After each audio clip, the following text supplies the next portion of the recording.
You damn right. Hope everybody is having a good Wednesday. We hit hump day getting ready for the Sweet 16. Football right around the corner. Longhorn fans or anybody that's got a spring game on April 15th, you're 24 days away. There's football notes out there. We got people throwing balls and trying to figure out why. We got people maybe not throwing shade, and people are trying to figure out if you can believe that they're not throwing shade. We're going to have a lot of fun today. Chad and Zay on this Wednesday. Plus at 12:30, we're going to start to get into the Longhorns' opponent for the Sweet 16. Tell you about those Xavier Musketeers. I'm Chad Hastings, joined once again by Isaiah Collier. What's up, Zay? Chad, what up, man? Happy Wednesday, everybody. Dale match play. Heckling traffic a little bit, but we know it brings that money in, so it's cool. It's cool. I will take it. Yeah, I was going to say, if your normal path takes you over that bridge, it does. Might want to double check. Yeah. Right? This week is one of those where you might think Wednesday all the way through the weekend, you might want to find another route. That's my little traffic update for everybody. Yeah, it's fine. We got NASCAR in town, too. Like, Oof. It's Austin, Yeah. Texas, and it's always popping. South by Southwest just came and went. It's always popping down here. Yep. That's why we love it. A lot going on, no doubt about it. We will get into some good football stuff. We were talking about Mel Kiper's latest mock draft yesterday. It had Bijan Robinson going 27 to Buffalo. Bijan has made a visit to a different team in the NFL. We'll get into that story too. We will have our normal guests on Wednesday, our insider, Longhorn insider guests, 105 Justin Wells of Inside Texas and On3.com, 205 Chip Brown, Horns247.com, flagship podcast, the Morning Brew article. Chip is going to be in Kansas City covering the action, the Sweet 16 come Friday. I just talked to Jeff Howe of Horns247.com, of course, and Light the Tower. He is going to be in Kansas City as well. So be sure to give those guys a follow when you're getting ready to follow the Sweet 16. We'll get all that coming. We do need to, I think, start today, Zay. We need to follow this up. If we're going to preview the throwing session of Cam Newton, we should probably review it. I did sit down today and watch some video of Cam Newton throwing the ball. That's what I'm talking about, baby. Okay. So, first off, Cam Newton throws at Auburn, and as the story goes, Cam has a little brother named Kalen Newton, who played at 3 different schools, started as a quarterback, ended as a receiver, and one of the schools is Auburn. So he invited Cam to come throw. I didn't know that's how it worked. I didn't know that. I really didn't. But almost 34-year-old Cam Newton shows up. But it wasn't just that. It wasn't like, hey, look, Cam's going to show up and throw to his brother to help him out. That wasn't it, because part of it, the brother is quoted as saying, "Oh yeah, this is a really selfless thing he's doing," but he also wants to show the NFL guys that he's still good. So Cam throws about 30 passes yesterday, and then does not talk to the media, and goes on about his business. And now the videos are getting out there. And yesterday, as we told you and we played for you, Cam was a little bit got kind of into his attitude leading into this. How'd all these randos get jobs? There aren't 32 MFers better than me. They ain't, Cam. That's how he showed. I feel you, dog. That's how he showed up. So, Zay, overall, I'll say I saw good and bad. The good side was I thought there was a little more distance than I thought there would be. A little bit more. It's not the worst of that shoulder that we've seen. There's a little more life in it. So I did see a couple of, 10 and 15-yard kind of routes. There was a 50-yard bomb people are talking about that looked all right. Yes, sir. Looked all right. So got a little bit of that. Now, as we talked about yesterday, there's, at times there's footwork issues and then the feet are a little bit slow. But when he sets and what do you mean footwork? You're a quarterback. You throw. You don't need no footwork. Yeah, Chad. Footwork's not important? It's not that important. All right. No, not when you're an MVP Heisman winning quarterback. Because to me, Cam is not like we made the comparison the other day to Ben Roethlisberger. But to me, Cam, especially with this shoulder the way it is now, he just doesn't seem to be able to go off plan, to different, what do they call it, with arm angles, different, levels or whatever. He doesn't seem to be able to do that like a Ben Roethlisberger could in his prime. Because Ben could have 5 guys hanging off of him and figure out little ways to, move the ball. Cam just feels like he needs to have everything nice and clean for him right now. And when he was able to step into throws, he made a couple good throws. Now, to the negative side of it, there were some airmails too. Not a ton of them, but there were a couple that, he flat out overthrew the receiver. Then there's the part of it that I would particularly criticize Cam for if he is trying to get back to the NFL. This is your opportunity to throw at a pro day. That means you get to script everything, and there are no defenders. Zay, he scripted scramble throws in this workout. So to me, he scripted what they already know. We know you can move a little bit. We know you can use your athleticism and maybe get yourself out of trouble and people are hanging off of you or whatever. Okay, at one point he scripted a play where he didn't throw what looked like the route, and then he just told the receiver, he started pointing downfield, like, go, go.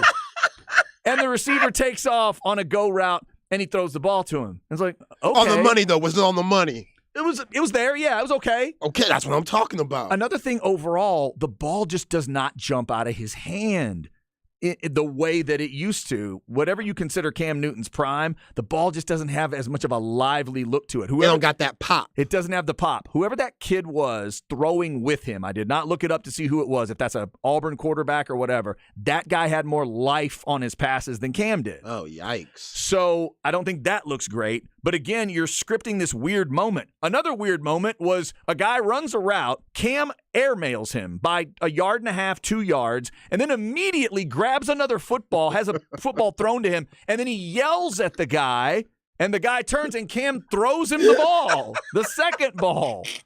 And I'm like, wait a minute. You just showed us that you missed a 15-yard out, and now you think throwing a 15-yard stop to the same guy after missing him matters? What are you doing? This is your chance to script for these NFL scouts, and that's kind of how he chose to go. And also back to Cam Newton and the way he can kind of be when it started going the way it was going. Guess what happened to his face? It dropped. Mope. It dropped. The mopiness. Went a little mopey. Oh, and then he finished the mopey Sunday by putting that cherry on top of, and I'm not going to talk to you media people or you NFL. Bye. I'm out. Okay, Cam. All right. That was the Cam Newton workout yesterday. Oh, that's so sad, man. He's so delusional. And it's depressing because that cockiness and arrogance is kind of what gave him his edge when he was good. Mm-hmm. And that was what we loved about him.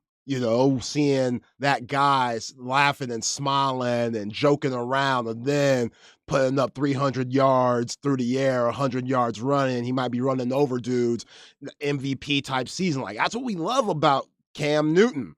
And now that it's gone, but he still has that arrogance in his head, like he's still that guy, like he's still him, as these kids say nowadays.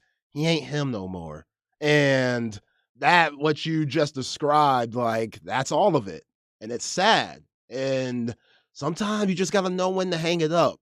And you know what, XFL? That ain't bad for Cam, but that hurts his pride. He can't have that. He's too prideful for that. You know what I'm saying? What will all the homies think? What will all the people that are still in his ear saying, man, Desmond Ridder, he ain't ish. You better than him. Yep. You know he got people behind his back saying crazy stuff like that, like his brother who invited him to this event. Right. And again, I didn't know that's how that worked. So then the team doesn't get a say on, okay, all right. But if you're Auburn, you can't say no to Cam Newton. We get that. I don't know. Somebody on Specs text line, I don't know if Cam Newton is better than Malik Willis. I don't know that. I think they're around maybe the same. Yeah. Again, last time he was a starter, 0-5, 4 touchdowns, 5 picks, has not started a game since 2021, if I am not mistaken. And somebody did text in, but that Auburn practice facility is nice. It is nice. Right, Chad? Yeah, right, it is. You're right. You're absolutely right. And that's the kind of stuff, when we talk about Texas and the bubble, but that's the kind of stuff you're competing with. That's where you're headed. Ugh. That's that conference you're headed into. For places like that, yeah, big-time facilities. Somebody says, so Cam is Uncle Rico now. Kind of. Yeah, kind of. I was not overly dazzled, but I don't matter. What matters is there one NFL guy there that saw something yesterday? But again, Chad, as a quarterback, for a wide receiver, Cam's attitude is great because that's how wide receivers act. Arrogant, think about themselves majority of the time, want the ball all the time. For a quarterback at his age, which we talked about yesterday, he's a backup. He doesn't want to accept that, whatever. But if he wants to be on the NFL roster, he has to change a lot of things. His attitude, that's the main one. Because when you're a backup, you still got to be that leader in the locker room where you can pull guys aside that haven't been what you've been through, that haven't been to the Super Bowl or had MVP type status. Pull them to the side and let them know, yo, you got to do this and that if you want to get to where you want to go. And that's being the best football player that you want to be. But Cam's not that guy. No, he can't stay out of the way. He can't stay out the way. He's an issue. He is a distraction. And that's what we talked about yesterday. Again, the guy I always compare him to. Finally, Jameis Winston has learned to back off. That's what's allowed him to be a backup in this league. And I still don't know if he's gotten a full opportunity. The Saints situation for him was so weird. To me, he hasn't gotten a full-on opportunity to show he could be one of 32. But Cam can't even get there. Right. Another guy that I know has that attitude, that you just know it. If there's a point in his career where somebody puts Kyler Murray in this type of discussion, it won't go well. It will not. It will not go well. He sees himself as a starter. Cam Newton sees himself that way. So here's another thing to watch. If you go watch the Cam Newton throws, think to yourself, this is what I do all the time when I'm looking at combine throws too. If a defender was there and you're in a full game, is that where the ball needs to be? And I don't mean neighborhood. I mean street corner. I mean lamppost. I mean, is it on that spot? Couple throws where he's throwing just a basic slant route where the receiver needs to turn and have it boom and go. The ball makes him turn a little further than he needs to. Yeah. You know what I mean? I do. Little bit. Or the ball's a little up when it doesn't need to be. Just little stuff like that. Cam's got to those are those little things to work on. Will someone give him the opportunity to work on them? I don't know, man. At almost 34. One of the best things that Jameis Winston did when he went to New Orleans and you saw the growth in his maturity was when he said, I am learning from one of the greatest all time in Drew Brees. Mm-hmm. That's when I was like, okay, Jameis, you want to stick around in this league. Your pride, like you've squashed your pride a little bit and you understand that you all right. You're just good enough to be on the roster. And you can win a couple of games depending on the team, depending on coordinator and situation. But you're not one of these franchise guys. So you have to say things like that. Mm-hmm. And to your Kyler Murray point, to what we're talking about with Cam, there's just some guys that can't do it. They can't do it. But it's a big reason why they've gotten here in the first place. Sure. Having that attitude, having that arrogance, nobody could F with me. I'm the baddest mother in the world. Mm-hmm. No one could, I'm one of the greatest high school football players of all time, Kyler Murray. Like, you have to have that edge and that juice, but there comes a point of time where Father Time gets you. It just does. Somebody texted in, that's what Vince could never do. He couldn't swallow his pride and just be a backup. Maybe. It's a little bit. Yeah, there's a little bit more going on. There's a little bit of that. There's a little more to that story, too, in other ways. And I'm sure there's more to the Cam story, because the biggest thing in the Cam Newton story is the shape of that shoulder. And, again, the best news I can tell Cam Newton fans is it looked better than I thought it would. A little more zip in that shoulder than I thought. Still not as much as I'd like to see, but it's a little bit livelier now. Maybe the year off. Because, again, last season he really didn't do anything. So he's been able to rest it, and it looks a little bit better now that he's, trying to come back. And that's another issue. Like, he's going to get hit. He's going to get hit. And these previous seasons have shown he's not durable enough to give you what you want out of him. Like, he's just not. And the way he plays, like, instinct's going to take over. Yeah. He's going to realize, oh, man, these edge guys, they're coming for me. Ain't nobody down the field. I'm going to tuck it and run. And, okay, you're going to get hit eventually, Cam. And nowadays, at almost 34, he's going to be on the ground before the word "and" comes into his brain. See? Right? Yeah. I got to run and I'm down. I'm already down. He's almost 34 years old. This isn't when Cam Newton tries to put his foot in the ground now, it is not the way it used to be. It's not. Got to be a little different. So if you saw it, if you have some comments on it, let us know. Here's one before we leave this topic for now. Cam or Baker Mayfield? Right now. Baker. Yeah, Baker. Me too. Yeah. I don't know why I took such a deep breath. Got to lean Baker. Do you have Baker. Do you have some of those things you might worry about in the locker room? Yes. But does Baker Mayfield have more of an argument right now to be a starter? I'd say absolutely. Yes. Absolutely. With the arm and some of the stuff he showed you last year with the Rams, that's what Cam's going to need to do. He's going to need to make some kind of argument to get back. But first, he's going to have to be willing to be 1 of 64. He's going to have to be willing to do the Jacoby Brissett, Teddy Bridgewater, that kind of stuff. Ryan Fitzpatrick. I'm not saying he's that kind of quarterback, you know what I mean? But be willing to have that mindset. Yeah. I'll go wherever I need to go. Mm-hmm. That's right. Maybe not as far as Josh Johnson. That's a lot of traveling.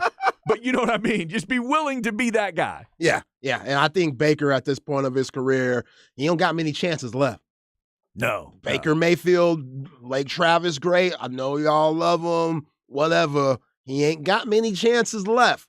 So he has the right attitude about it. You saw that in Los Angeles, I'm just happy to be here. I'll do whatever it takes. You give me an opportunity, I just want to make the best of it. You'll see him on the sidelines talking to guys, talking to his linemen, trying to be inspirational, trying to keep them. Headbutting them without a helmet on. Yeah, that's a little much, but still, we know that's how Baker is. That's how he gets down. I wouldn't want that from my franchise quarterback, but it's Baker Mayfield. Could we make an argument that Baker with Tampa now is kind of like Cam's opportunity in New England, where you felt like it might have been his last shot to be a starter? Yeah.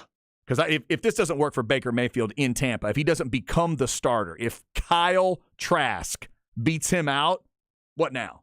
But Kyle Trask was a second round pick.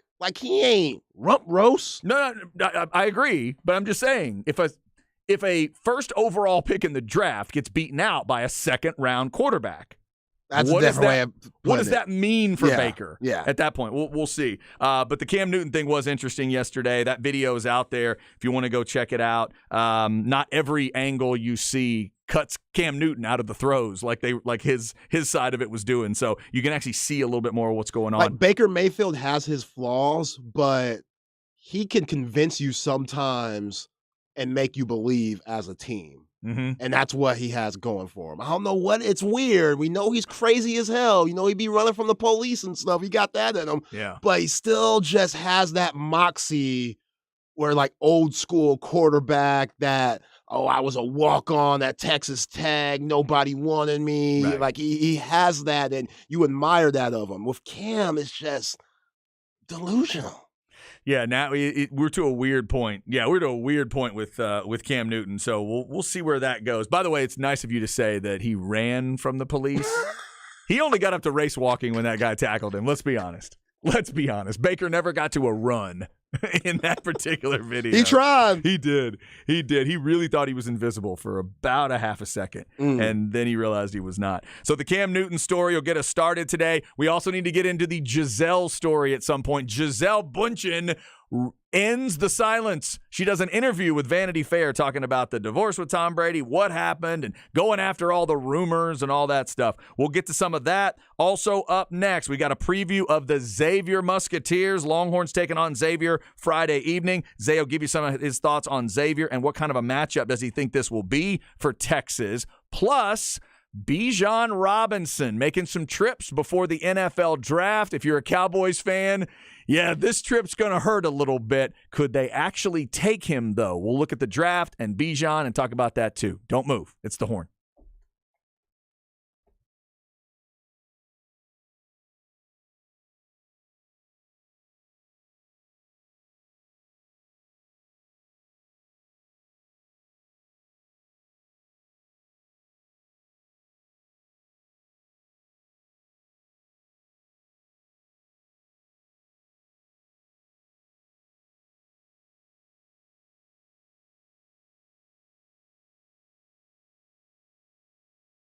All right, this is Chad. Let's talk Underdog Fantasy. Easiest place to play fantasy sports, and your bracket might already be busted, but after that first weekend, it can always happen to you. But Don't worry, you can still get in on the action at Underdog Fantasy with the Pick'em games. All you do is click the Pick'em tab at the Underdog Fantasy website or app. I've got the app right here on my phone. Pick whether your players will have a higher or lower stat total in the upcoming tournament matchups. Pick between 2 and 5 players to build a pick'em entry, and if you get them all right, you can win up to 20 times your money on a single game. You want to look at a higher, lower for Jamal Shed of Houston or one of the Texas guys. Maybe do just Texas Xavier. You can do that. You can mix it up. You can mix up different sports. You want to do a little NBA and college basketball? You can do that as well. A lot of ways to do that pick'em game. It's a lot of fun to have it going on. So if your bracket's messed up, you can still get that pick'em game rolling. Sign up today with the promo code HORN. Get your first deposit doubled up to $100. Visit UnderdogFantasy.com or find them in the App Store. And don't forget to register with my promo code HORN to get your first deposit doubled up to $100. Must be 18 or over and present in a state where Underdog Fantasy operates. Terms apply. Concerned with your play? Call 1-800-522-4700 or visit www.ncpgambling.org. It's the fastest growing fantasy app in the industry. It's Underdog Fantasy.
Chad and Zay.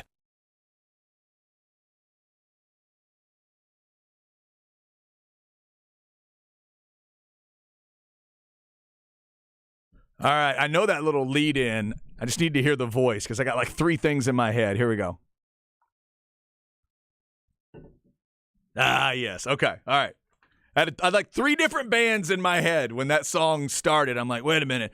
Kind of sounds like a Rat tune. Nah, maybe not them. Sort of has a little Vixen feel, but wait a minute. Isn't there a voice coming here I'll know? That's Jack Russell. So this is Great White. That's right. There we go. So this is, what's it called? Is this Lady Red Light? There you go. Okay. Which, by the way, is exactly what you think it is. This is not a hard thing to figure out. Yeah. Lady Red Light. We are singing about prostitutes here, kids. We are singing about prostitutes, kids. Yeah, it looks like on the album cover, Once Bitten, they just have some attractive blonde, looks like she's naked, wearing a necklace with like shark teeth. Of course. Because they're Great White. You get Clever. it? Very clever. Yeah, it's very clever. Very clever. This is super 80s hairband era clever right here.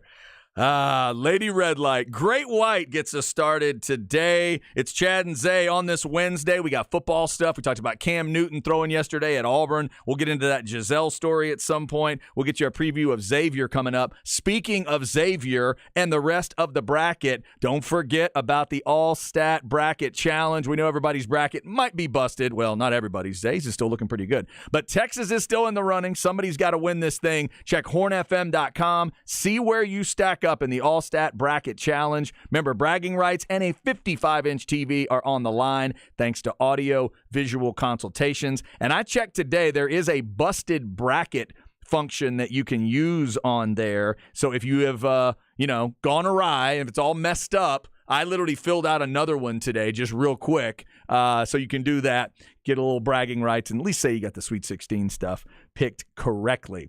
Also, remember, if you are interested in those final 4 tickets, register to win a pair of tickets for the women's tournament, for the stuff obviously up in Dallas, or the men's tournament in Houston, and sign up at hornfm.com. It's courtesy of Centex Tickets. Shout out to Centex Tickets for being a great partner. Tickets do not include travel or lodging. You must be 18 or older to enter and win. But one winner and a friend are going to the women's Final Four. One winner and a friend are going to the men's Final Four. And remember, one household can't win both. So you do that math and figure out what you need to do. hornfm.com.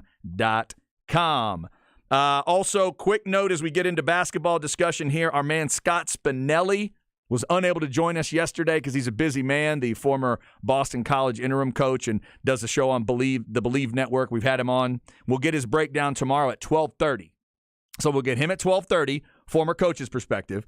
At 2 o'clock, our man Brandon Lang will show up with Wise Guy's perspective, bettor's perspective on these games. And right in the middle of it at 1:05, we are hoping to visit with Jeff Howe of horns247.com, assuming that he has landed safely in Kansas City by then. We all know how air travel can be nowadays. So It may take him a second. We're hoping everything will be good. All right, Zay, Texas and Xavier on Friday night. It's the last game to tip. That's got to be a weird thing for Texas, too, that you got to roll through all of this, all of Thursday. You're the last game on Friday. Once all of the excitement wore off for you at the Penn State game and you start looking at Xavier, what does this matchup say to you, Texas and Xavier? You could see why they're a Sweet 16 team. I mean, let's talk about the Big East for a second because they had their conference champ and regular season champ go out in the second round, yet they put 3 teams in the Sweet 16 with Creighton, Xavier, and gosh, I'm missing one. I don't know who it is, but there's 3. Okay. So with Xavier, but Marquette's in there, Marquette. Right? No. Marquette lost. You're saying other than Marquette. Yeah, another team made it, but we'll get to that. Somebody will remind us on the specs text line. I got you. I'll find it for you. So Xavier, they play a lot like Texas. They have a lot of really good guards. Sully Boom. He is their best player. He's the UTEP transfer. So him and Ronnie Terry, they have a relationship with Coach Terry coaching him at UTEP. And he's been a lot of places. And they're a team that, like UT, they have a lot of veterans, a lot of upperclassmen, 5-year seniors. Jack Noonji, the 7-footer, he came from Iowa. I just talked about Boom coming from UTEP. Kobe Jones, he's been around a long time. Adam Kunkel, he's been around a long time. All those guys, they could do different things, and they do different things really well. Sean Miller, he's a good coach. Say what you want about him. Is he sleazy? Yeah, he's sleazy, but he could coach. And now he's back at Xavier. They love him up there in that Cincinnati area. He was an assistant for a while. Isn't that the connection? Back in the day, wasn't he assistant on I want to staff? say he was the head coach or there. maybe head coach before he went up. Now, there to are Arizona. 2 Millers, and I get them both confused. Yeah, that's They true. look exactly the same. Yeah, they could trick me big time. Yeah, they trick me like crazy. Yeah. So I feel like they've been some of the similar spots, but That's a good point. they lost their big man, Zach Fremantle. UConn, there it is, UConn. Thank you so much on my own Specs text line. UConn, which is really good. They're looking really good right Why now. didn't I think of Yeah, that? Big East was absolutely loaded this season, and you see the Big 12, they only got 2 in the Sweet 16 with Kansas State and Texas, but yeah, you got to stop solely Boom. That dude off the dribble, pulls up from anywhere, great change of pace, and he's been around such a long time, played so much basketball. He reminds me a lot of Marcus Carr. He's averaging around 17 points a game this season. Him and Marcus Carr play a lot similar, like the pull-up jumper, will pull up for threes on fast breaks, can pass, just makes really good decisions, and Sean Miller gives them a lot of responsibility, so the offense runs through him. But when he doesn't get it going, they could throw it to somebody like Kobe Jones, who's averaging 15 at 6'6". I think this is going to be Timmy Allen's matchup because both of those guys are around the same height, and Kobe Jones, he could do a lot of good things. Now, the guy who worries me a little bit that won't necessarily be on the scouting report, but was the reason they won their first round game against Kennesaw State, Jerome Hunter. He had 24 that game. And now with Fremantle, their other big, they were starting Noonji and Fremantle at the beginning of the year, and they looked like a team that could win the national championship then. Then Fremantle breaks his foot and he's out for the rest of the season. He was averaging 15 points a game. So now with Hunter in, he's more of a Swiss Army knife, around 6'8", bang inside. He could shoot outside a little bit, but he doesn't want to shoot the three. He's only shooting 11%, but he will shoot it just so you can respect him. I watched that game, a couple of their games in the Big East tournament. He will shoot it just so you could close out and respect it, which will allow guys like Adam Kunkel to really get going, who hit 5 threes in their last game. So they got a lot of guys that could do a lot of things. They're not very deep. Sean Miller only played 7 the other night, so he doesn't want to, play guys. He doesn't want to play a lot of guys. Most of the guys are going to get majority of the minutes. They're starting 5, and like we talked about yesterday, with the way they're calling the tournament, they're not calling any fouls. It will allow your main guys to play majority of the minutes. So they blew out Creighton in the Big East tournament by 22. You see what Creighton's doing right now and how they look the other day. Ryan Nembhard, 30 points and beating them by 22. They got drove by Marquette in that Big East championship game, but, and I saw in that one, Adam Kunkel, he got dominated by Cam Jones and Tyler Kolek. Both of those guys were first team all Big East for Shaka Smart's team. So this is going to be a really big game for Tyrese Hunter. I think he's the guy when Sir'Jabari Rice enters the game and you have that 3-guard lineup with Carr, Hunter, and Rice. Everybody, majority of the time, puts their worst perimeter defender on Tyrese Hunter because Tyrese Hunter, he's not as aggressive as Marcus Carr or Sir'Jabari Rice. He's not looking for a shot like those guys are. He just takes what comes to him, which is catch and shoots, sometimes attacking, just picking his spots.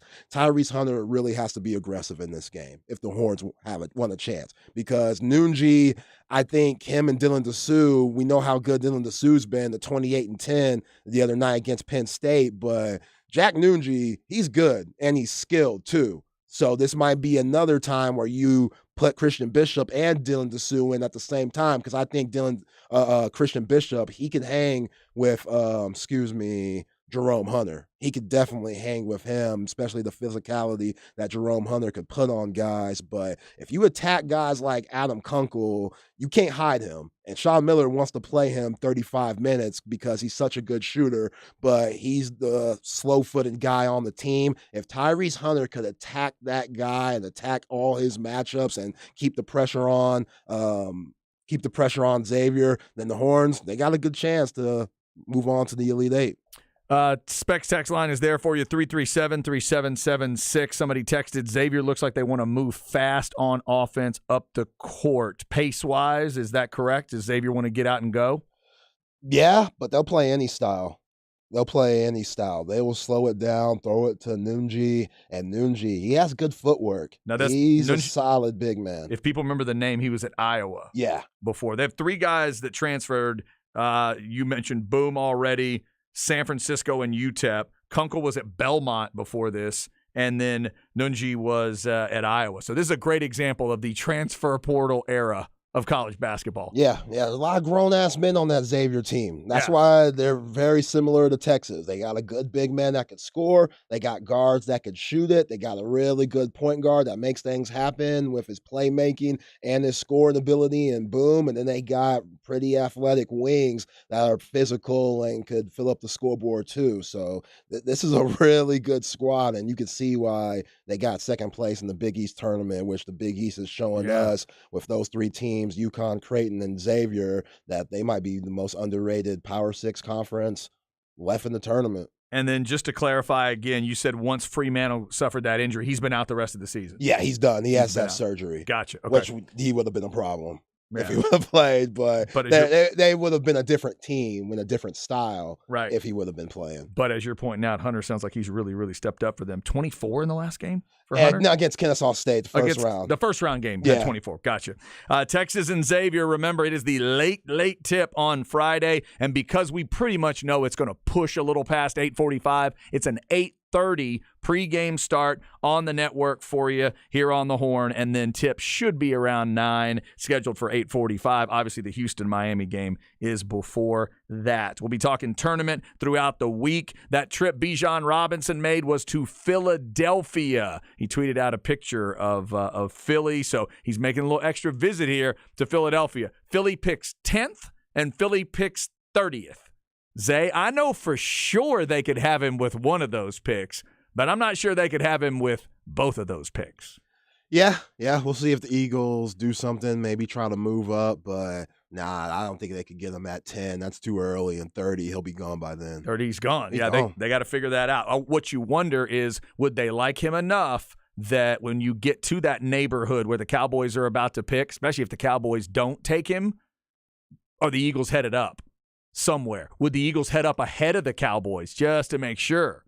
That'd be so petty. Move a little bit to make sure they get Bijan Robinson. We'll keep our eyes peeled on that one. Mel Kiper's last mock had Bijan going 1 pick after the Cowboys at 27 to the Bills. All right, coming up next in the crap bag, good seats still available, but it is going to cost you. Plus, Giselle comes clean about what happened with Tom, and it doesn't really sound that salacious. Come on, Giselle. This is The Horn.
Chad and Zay.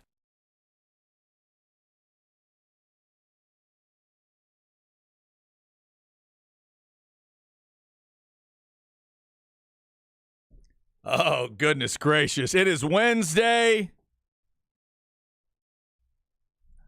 And on the list of musical artists that do not care what you think of them, I'd say Cyndi Lauper's pretty high up there.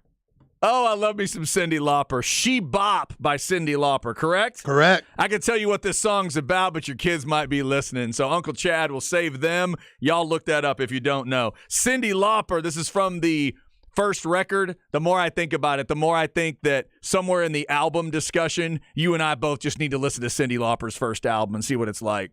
It was a monster hit. Yeah. Monster stuff. I love Cyndi Lauper. Money Changes Everything. This one, Girls Just Want to Have Fun. I have not listened to that whole record, though. Cyndi Lauper and Great White getting us started today. Yo, I don't know what she's talking about in this song. What's Cyndi talking about? Well, she's talking about making sure you take care of yourself. That's what she's talking about. Okay.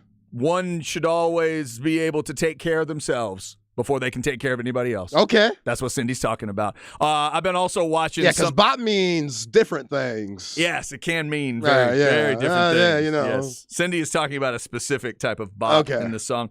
I'm also watching some documentaries on WWE stuff from back in the day, and Cyndi Lauper is a huge ingredient in why the WWF then became as big as it was, why WrestleMania #1 was as big as it was. Cindy and Captain Lou Albano getting together, the MTV thing, the Rock and Wrestling connection. Cyndi Lauper is a huge reason why wrestling is as big as it is today. Why Vince McMahon was able to make that work.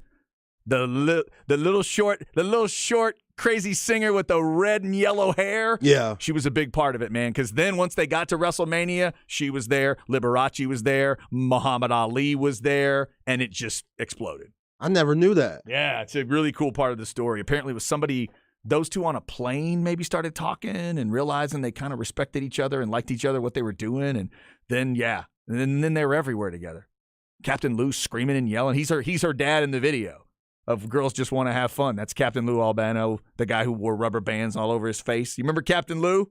Are you too young for Captain Lou? I might be too young for Captain Lou. I don't know who you're talking about. Captain Lou was a nutcase. He was awesome. All right, let's get you a little crap bag here featuring a great seat if you have the money. Here you go. Chad's crap bag. Crap bag. If you need an easy way to remember it, just think of a bag of crap. Oh, boy. Here we go. Brought to you by AV Consultations, 255-8678, or go to avconsultations.com. You know how the hot dogs and a lot of stuff have gotten really expensive at baseball games. Well, check this one out. The New York Mets have an elite sponsor and an even more elite place to sit. They've announced they will open a members-only speakeasy behind Citi Field's right field fence called the Cadillac Club in honor of their founding owner. Memberships in the first rows, they cost $24,999 per seat, $25,000 a seat for the first row. Damn. Good news is, now those are all gone, but the good news is we still have some great seats available in rows 3 and 4. They're only $19,000 a seat. Only 19,000. Come on down. Members are entitled to buy guest passes. Oh, that's so nice of you. With the cost and availability varying by the date, and of course who the Mets are playing. The club will be limited to 25 or 30 members, and the club is climate controlled, includes a private bar with field views, lounge seats, flat screen TVs, in-seat storage, and personal beverage coolers. An in-stadium concierge is provided as well. Food, wine, beer, and soft drinks are included, and cocktails are available. Yo, I don't care if Keith Hernandez and Darryl Strawberry are back playing. I ain't paying that.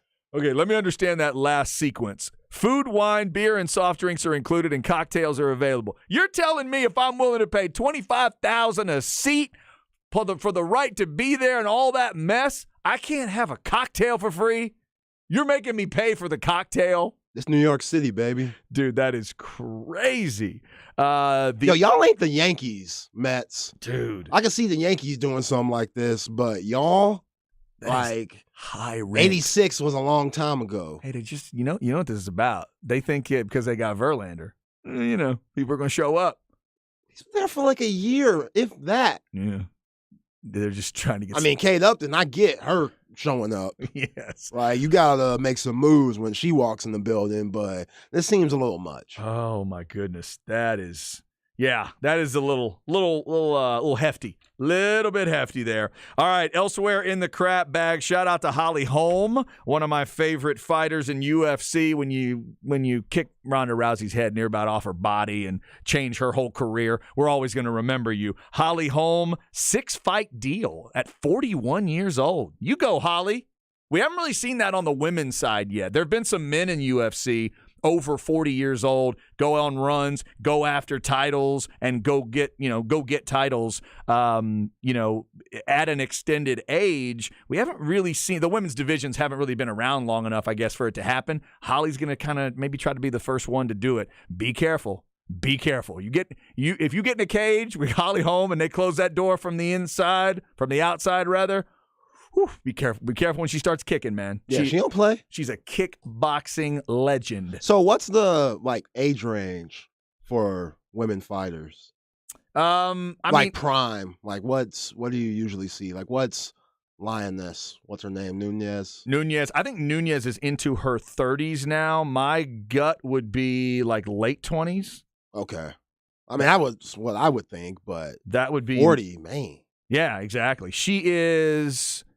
Nunez is 34. Okay. So to me, late 20s into those early to mid 30s, that's probably the prime. And Ronda, she's probably mid 30s at this point.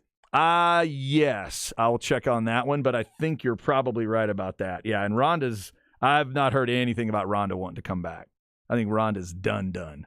Because now she and 36, a little older. Yeah. Yeah, 36 for Ronda. But yeah, it's got to be tough to do, man. Trying to do what Randy Couture is the first one that pops in my mind. Randy Couture won the heavyweight championship at 42 in UFC. Damn. 42 years old.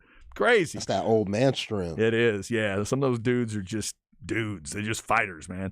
All right, so there's your crap bag. We do it every day about this time at 12:45. Coming up next, Justin Wells of Inside Texas and On3.com. He is a Cowboys fan, so we'll see what he thinks of Brandon Cooks and Ronald Jones. But also, we'll get his thoughts on Texas football as we're only 24 days away from the spring game. You got guys coming off of injury. Great news for Texas fans this week. We'll ask his thoughts on that. And what does he think of the Texas-Xavier matchup in basketball? All that is coming up. Stay with us. This is The Horn.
Yes, indeed. Let's go hour number 2 on a Wednesday. Chad and Zay with you. I'm Chad Hastings. He is Isaiah Collier. We are getting ready for Sweet 16 action later in the week. And I say later, it's tomorrow with the Sweet 16. Texas baseball got another win yesterday. How about 11 in a row as they head into conference play against Texas Tech this weekend? You got NASCAR in town at COTA. You got golf out at ACC with the match play, and the tournament rolls on. Plus, we are only 24 days away from the Texas spring game. Get that circled on your calendar. 36 days away from the NFL draft.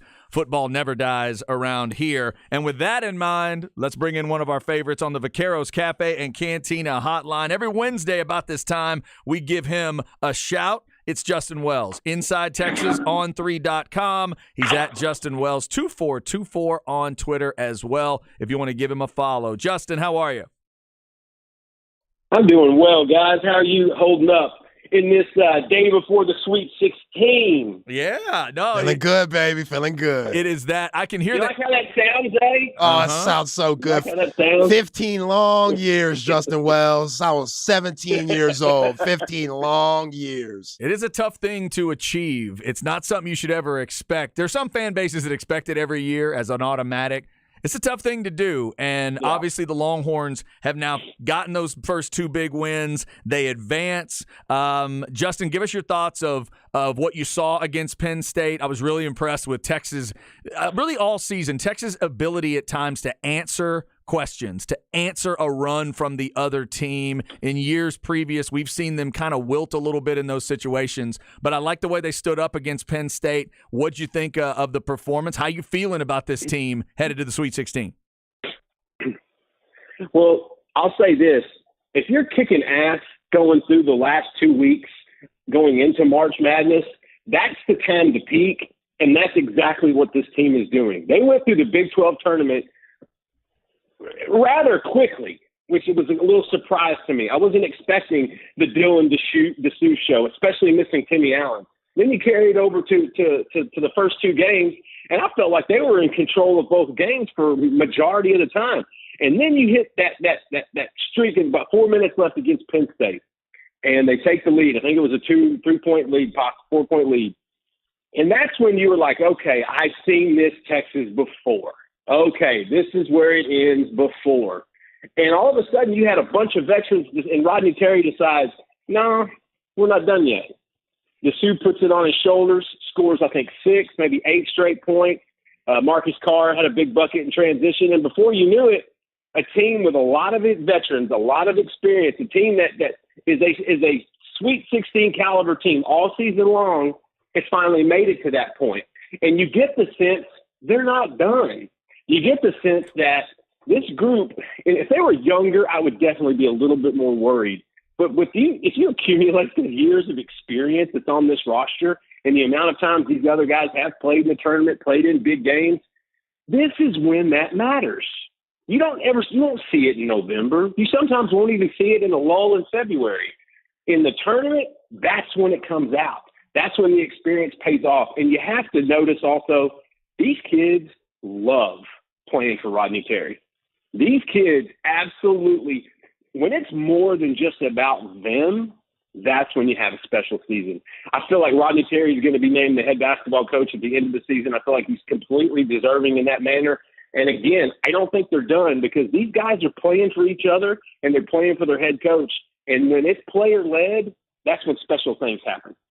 Yeah, you're absolutely right, Jay Wells. And, before this team really got rolling, everybody just kind of thought they don't have an inside presence that you're confident in if you want to advance in the tournament. Like if you stop the guard play, Marcus Carr, Tyrese Hunter, Sir'Jabari Rice, etc., then you have a really good chance of winning. But now, with what Dylan DeSue's doing, with what we've seen out of Christian Bishop, what we see from Brock Cunningham at times, Timmy Allen, even Dylan Mitchell. He's not giving you many minutes, but when he's in there, he's productive as of late. You can't focus on just the guards anymore. And that's what makes Texas pretty scary. And that's a great point. There was that worry about what would happen if the guards got shut down. It really was. And then you see the improved big man play. My worry was who's going to be the go-to guy with 5 minutes left in the half, 5 minutes left in the game, the closer. I call it the DJ Augustine role. When they used to give DJ the ball with 5 minutes left, that sucker was over. That's a save in baseball terms. And so I was always curious, how are they going to do that? They don't necessarily have the go-to guy ideally. Marcus Carr is going to take that last shot possibly. He is going to be the guy that creates with the ball more than likely. But you've got like 5 guys who can take that shot. You've got a Timmy Allen who can create a shot from the block. You got Dessou that's playing out of his mind 12 feet from the paint. You got Tyrese Hunter who has really kind of come into what we thought he was going to be. You don't see a lot of it, but his dribble drive is really good. I'm surprised we don't see more of it. And then you've got Sir Jabari Rice who is very confident right now, and that's the most dangerous thing on a basketball court is a confident shooter. And so I'm not so much worried now about who's the go-to guy in that last 5 minutes.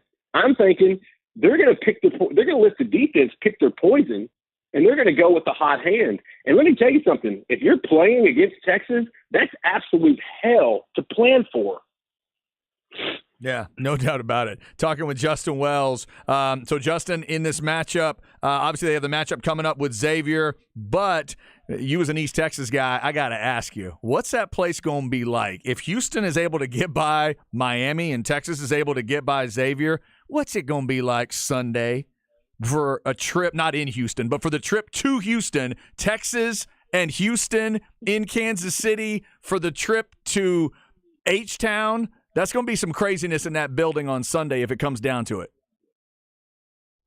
Chad, there will be blood. I'm telling you that right now. There will be blood. There's not a team on this planet that the Houston Cougars want to beat more than the Texas Longhorns. There's not a team on this planet that the Houston Cougars want to beat more to get to Houston for a Final Four than the Texas Longhorns.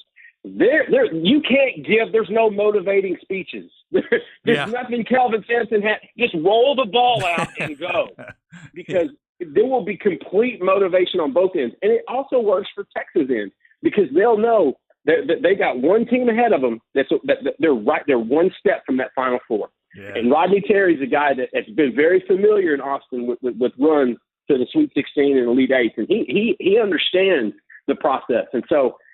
That will be just an old-fashioned Southwest Conference slobber knocker. Now, back in the 80s, Houston ran college basketball down here. And Texas, they had a few runs. There was always the Lance Blanks era, Tommy Penders, running horns, things of that sort. And so it'll be kind of nostalgic, I think, for a lot of fans in Texas and Houston if that comes to fruition, if that matchup happens. Yeah. But I've learned I can't look too ahead because I was really wanting Texas to play A&M in that second round, and we overlooked Penn State. I don't think Miami can beat Houston. I really do think Houston's one of the deeper teams in the country. They're certainly one of the more talented teams. It feels like Sasser is probably back to where he's usually going to be. But, man, if they get past Xavier, Kansas City is going to be lit. Yeah. I mean, it's going to be – because, listen, 2 schools travel with their athletic programs more than any in the nation. That's Texas and Notre Dame. Nobody brings fans, packs their luggage better than Texas and Notre Dame. Then you get Houston, which not that far of a trip to potentially play in Houston for the Final Four. So many storylines, so many cool angles. But first is first, and Sean Miller has a great team in Xavier that matches up pretty well. They match up pretty well with Texas, and I actually think the Xavier game might be as tough as a Houston matchup down the road. Yep. Yeah, it's going to be interesting if Texas is able to advance, how much that Xavier game takes out of them. But let me ask you about your bracket, Jay Wells. How's it looking? Is there anything in, this March Madness season 2023 that shocked you? Isn't there any team that you've seen where you're like, wow, I didn't think they would be this good that you're impressed with? How's that bracket looking? Well, my bracket looks like most people's bracket, whether they'll admit it or not. It's crap.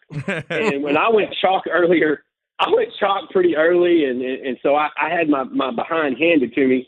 But my Final Four teams are still playing: Alabama, Houston, Kansas State, and Gonzaga. And so I have guessed correctly so far. So I'm lucky on that regard. But, I'm never surprised. 20 years ago, I'd be shocked watching George Mason upset a team, watching Virginia Commonwealth, VCU upset a team. Now I expect it. There is going to be an upset. The crazy part is it used to be the 4-12. Every dang bracket of 4-12 was going to happen. 5-12. 5-12. I'm sorry. Yeah, 5-12 every single time. And then it got a little bit closer, 4-13. Then it got a little bit closer to 2-15. Now we've seen 2-1 go down in the last 3 years. Now that to me is a little surprising. But then again, Virginia's style keeps every team in the game, and Tony Bennett and those guys know it. And then the Purdue game, that was just that one. That one was probably as surprising as all of them. But now I can't say I'm surprised because it's March. Like, if you're surprised, you haven't been following this your whole life. There's always going to be teams that creep up. The one thing that I guess that really stands out to me is that there's not one dominating team. There's not one clear cut. Like, Alabama may be the top seed, and I actually have them winning over Houston in the final. They may be the top seed, but I don't necessarily think they're the best team. It's weird this year, and it's really about who's the hottest at the right time. And I'm telling you, the one thing I think that was a hang-up with Rick Barnes for years was sometimes those teams, especially later in his tenure, they peak too soon. And by the time they hit March, they hit a wall. And they were usually burned out, or they were tired, or they were injured, or all of the above. Now, I see that a little differently. Texas is peaking at the right time.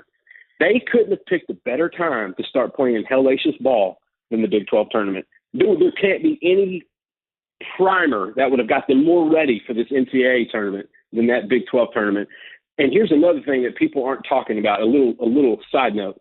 Do you know how better it is, the fact that Texas played in Kansas City last week, 2 weeks ago? Yeah. From a shooter standpoint, playing in familiar rims, Right.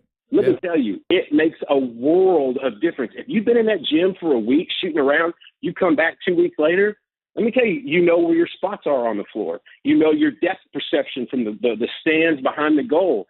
That little detail actually means a lot to a shooter. And if you see Texas shooting the ball pretty well Friday night, I'm going to chalk it up to that, because they've got some familiarity with those rims. And to me, that's actually an advantage. And you whipped Kansas there. If you whip Kansas in Kansas City, I can't think of anybody that would scare you. Nothing will scare you playing in that building.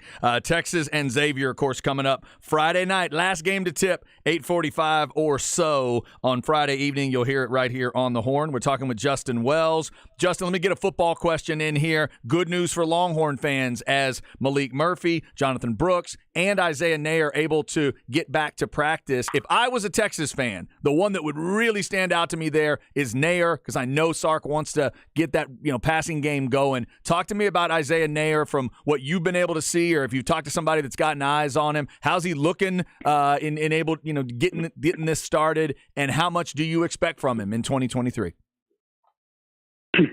The expectations of what you're going to get from Neyor remain to be seen, but the fact that he is where he's at right now in his rehab is tremendous, because he's able to go through a lot of the stuff now. He's not it's not contact right now, but he doesn't need that right now. The fact that he's able to go in and out of drills, cut in and out of routes, to do those things, that's the most promising takeaway you can have. Because don't forget, and I said this before, I know y'all are tired of hearing it, Neyor playing last season, it makes them a different team. Right. They are a totally different team on offense last year. And so they brought him along cautionary. And it's good, because they're letting him take his time and get healed. I think it's important that Jonathan Brooks is back and getting those reps, because he's going to be the guy more than likely that's going to start in the first game. Cedric Baxter's going to be nipping at his heels. Keelan Robinson's going to get his carries, but I feel like Jonathan Brooks is going to be your starter. So you want to see a good spring out of that guy. Malik Murphy, I feel like, Sark loves Malik. This staff does. He looked tremendous in scout team the last 2 months of practices last season. He's got a lot of tools that you can work with. I really think they're a better quarterback room when Malik Murphy is healthy. Of course, that means Arch Manning may or may not be your backup quarterback. I don't think Sark necessarily wants that. I think in an ideal world, Malik Murphy is your backup. He gives you some snaps, God forbid, if something happens to Ewers, and then you preserve Arch until Ewers moves on. And so, and then you have a battle with him and Malik. And so all those guys coming back is big, but I'm with you, Chad. I'm going to say Neyor is probably the most important. because if he can just get back to a percentage of what he was last year, this wide receiver room has already had a makeover. They have had an infusion of talent in the last 3 months. A better Nayor makes them even more dangerous. Jay Wells, you heard Steve Sarkisian in that press conference yesterday talk about the depth. He likes the depth that they have with the roster and all the guys that he could look at, some that we haven't seen in a while. And that's how you get back to being that team that we came accustomed to in that early 2000s with Mac Brown. But how you get that depth is having those, junior days, which we're going to have one this weekend. Class of 2025 junior day will be held on Saturday. Who are the players that are coming in, and is there anybody worth watching or, making a key point of looking at? Well, of course. Anytime you got a recruiting event in Texas and Sark has been the coach in the last 2.5 years, they brought in big names. If there's one thing this staff can do, they can recruit. they have proven that. They got to sign a top 5 class with a losing record and a top 3 class with a few more wins. Colin Simmons, that's the name you need to know. Number 1 edge in the country, edge backer for Duncanville, helped him win the state championship, helped bring Reginald Samples finally a ring to his house. His explosiveness off the edge is different. He has a quick twitch to his size that is just different. I've known Colin for 3 years. When I met him, he was at basketball practice wearing glasses and a practice jersey that was way too small for him. He's looked completely different. He has changed. His body has changed. This is a guy with a ton of promise. Alabama, LSU, and Georgia are the leaders right now, and the reason why, they all have one thing in common. They've all won a national title in the last few years. Texas is right there on the heels. They have made a nice push in the last month. They're going to get him back on campus. The biggest thing for them and Colin is getting him on campus, enjoying this weekend, enjoying the scrimmage on Saturday, and then getting that official visit locked in. Because if you get him back in June, that's when it gets real. This is more of the customary, get to know you, get to see you again, how's the family, how's track, how's the off season. It gets real in June. And I think if it's a good visit this weekend, that definitely happens. That visit definitely gets made. And so Colin Simmons is definitely one you want to watch. Selman Bridges, corner out of Lake Belton. He kind of come on of late, 6'4" corner. He's going to be on campus for the first time. He's building a good relationship with Coach Sart and Coach Joseph. Handful of other guys. Alex January's making a return trip. He's a big fan. He was supposed to go to OU this weekend, changed his mind. He was at the first junior day. He's going to be at the second junior day. He's going to take an official in late June. I expect a decision probably a few weeks after that in early mid-July. And so right now, I think it looks like Texas has some focus on that defensive line. They have some focus. And to give you one more point, Nigel Smith. He's one of the highest rated defensive ends in the country. He's got 30-something offers. He's 6'4", I'm going to say about 245, 250 out of Melissa. Texas, he's visited Texas before, but it always felt like both sides were kind of going in different directions. Like there wasn't much simpatico going on. As of late, Texas has kind of brought that relationship back. They've done some more evaluating, and that's the beauty of recruiting. If you don't see something in a guy you may want in 6 months, watch more tape, watch some development, watch him grow, and then he might grow into something you want. And that's, I think, what they're seeing with Nigel Smith. How they prioritize him after this visit will be very telling how they attack D-line recruiting out of state. Because if you've noticed, Bo Davis is a big fan of D-linemen that come out of Louisiana, in Mississippi, in Alabama, in Tennessee, in Georgia, in Florida. It makes sense when you go into the SEC, you better go hunt in the same place that they go hunting and fishing. Right now, I think it's going to be a great weekend. I think bringing them in for a scrimmage is even better because they get to see the product on the field. The players have bought in. Recruits know that. They sense that. They feel that. The coaches have found their groove. There's a lot of continuity on this staff. This weekend's going to be fun. I can't wait to be there. Inside Texas will be there, and I'll be there bright and early on Saturday morning for all the coverage. Very cool. Talking with Justin Wells. Justin, before we let you go, let me throw a Cowboys question in here. Give me your thoughts on Brandon. Give me your thoughts on Brandon Cooks, your thoughts on Ronald Jones, and does anything they've done change the way you feel about that 26th pick? Ooh, okay. I like the Brandon Cooks move because yes, you can draft a young receiver that does a lot of what he does, but the guy he's got skins on the wall. He's done it. And I think if you put Brandon Cooks in a winning atmosphere, that's only going to add to it. That's going to help Michael Gallup and CeeDee Lamb more than it's going to help Dak Prescott, which in total will help also. I think Cooks is actually an underrated get. Roland Jones. Oh, I'm sorry, Ronald. I was thinking I was Charlie Strong again. Ronald Jones out of McKinney, Texas. I was in California the night that he took that ball at the end of the first quarter from Sam Darnold, scored a touchdown on the last play of the first half, really broke Texas back in half. I'm indifferent on that move because they're going to draft a running back. You and I both know it. So Jones is more of a depth position type deal. I mean, hell, he wasn't getting many carries. He's got 2 rings in the last 3 seasons, and he barely played on either one of those teams. And so I think that's more of just a depth move. I'll tell you the one I like. I like the Stephon Gilmore move. And only because you got a veteran back there. They're going to draft another corner or two. That's going to happen. They're also going to get a couple corners off of IR. They're going to get a couple guys healthy. And I think Gilmore's presence alone is going to help those younger corners, because if Dallas doesn't lose all those corners at the last 2 months of the season last year, I think it may be a different ending last season. And so that one to me is a big move. That 26 pick, I'm still looking D-line. I'm still looking at defensive end. I saw Mel Kiper had a guy from Northwestern on the board today. I'm not going to try to pronounce his name. There's no reason to do that to that young man. But I know people want to hear this, but I just don't. Bijan Robinson's not going to be there at 26, and I don't think Jerry Jones is going to trade up to get him. Now, I said a lot of that before they drafted Zeke Elliott, when I figured they were going to get Jalen Ramsey. We saw how that turned out. It was a win for most, but I still think at 26 you go D-line. You got to keep stacking that D-line. The truth is, because Philadelphia keeps stacking the O-line, they keep stacking the offense, and that's the team you're chasing. The biggest thing for me with Dallas isn't who they get at running back. It's making damn sure the Eagles don't get Bijan Robinson, because, buddy, that is not a world I want to live in. Yeah, we were talking about that earlier as well. I would agree with you, Mr. Wells. That's Justin Wells, Inside Texas, on3.com, at Justin Wells, 2424 on Twitter. He is now officially in the no Bijan sauce, no Bijan mustard, no Bijan anything in Philly, please. It does not go well on a cheesesteak. That is what we are hoping. Anyway. He looked like he enjoyed himself yesterday, Jay Wells. You got to act like you enjoy it. You got to be nice to him. There's no need to stay.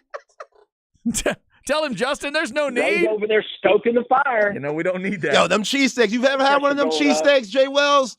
Them things pretty good, man. Man, they hit different. They really do.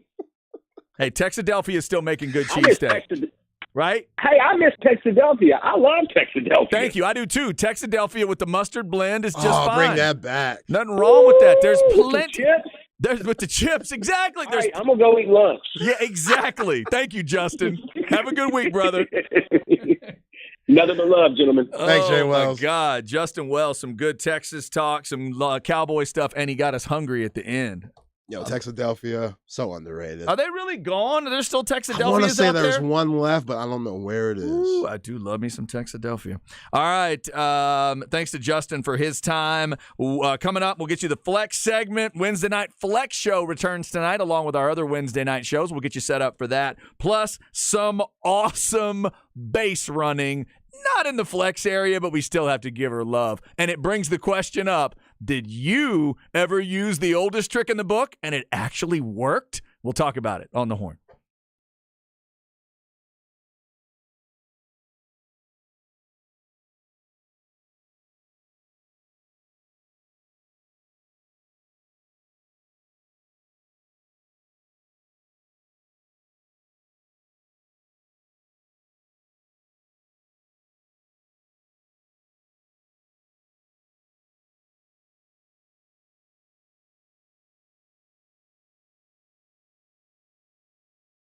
All right, this is Chad. Let's talk a little Apple Leasing. I love my car from Apple Leasing. You'll love the experience there. They can get you any make, any model, get you into any car, any truck, any SUV. You got different brands you're looking at, different options. That is fine. They'll go out to all the different dealerships they have contacts with. They're going to get you the same discounts, the same incentives, all the rebates you're entitled to, sales that might be going on right after, before holidays, all that stuff that's going on. They can figure it out. Maybe they'll find you a pre-owned that is a little better. They'll give you those new options, but they'll also give you the pre-owned options just to make sure you have everything in front of you. It's the easiest and safest way to get a new car. Apple Leasing wants to get you in the car you want. It's so simple. Call 346-9977. That's it, 346-9977. Call them just like I did. You'll have a few conversations, and you will see just how easy their leasing system is. It's really as simple as they will tell you that you are paying for the part of the car that you are using, the part with the warranty, the part that's going to make it feel like a new car all the time,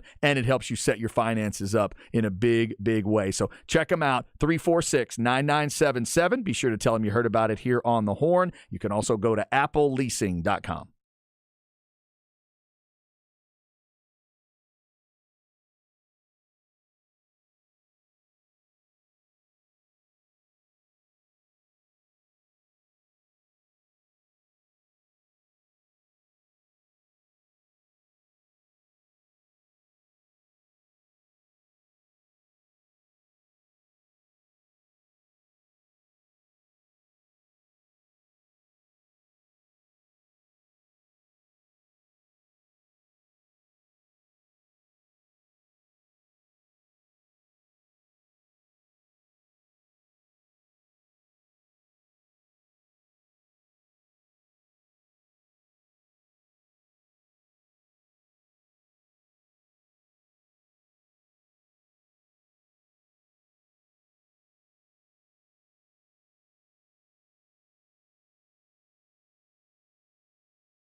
Chad and Zay.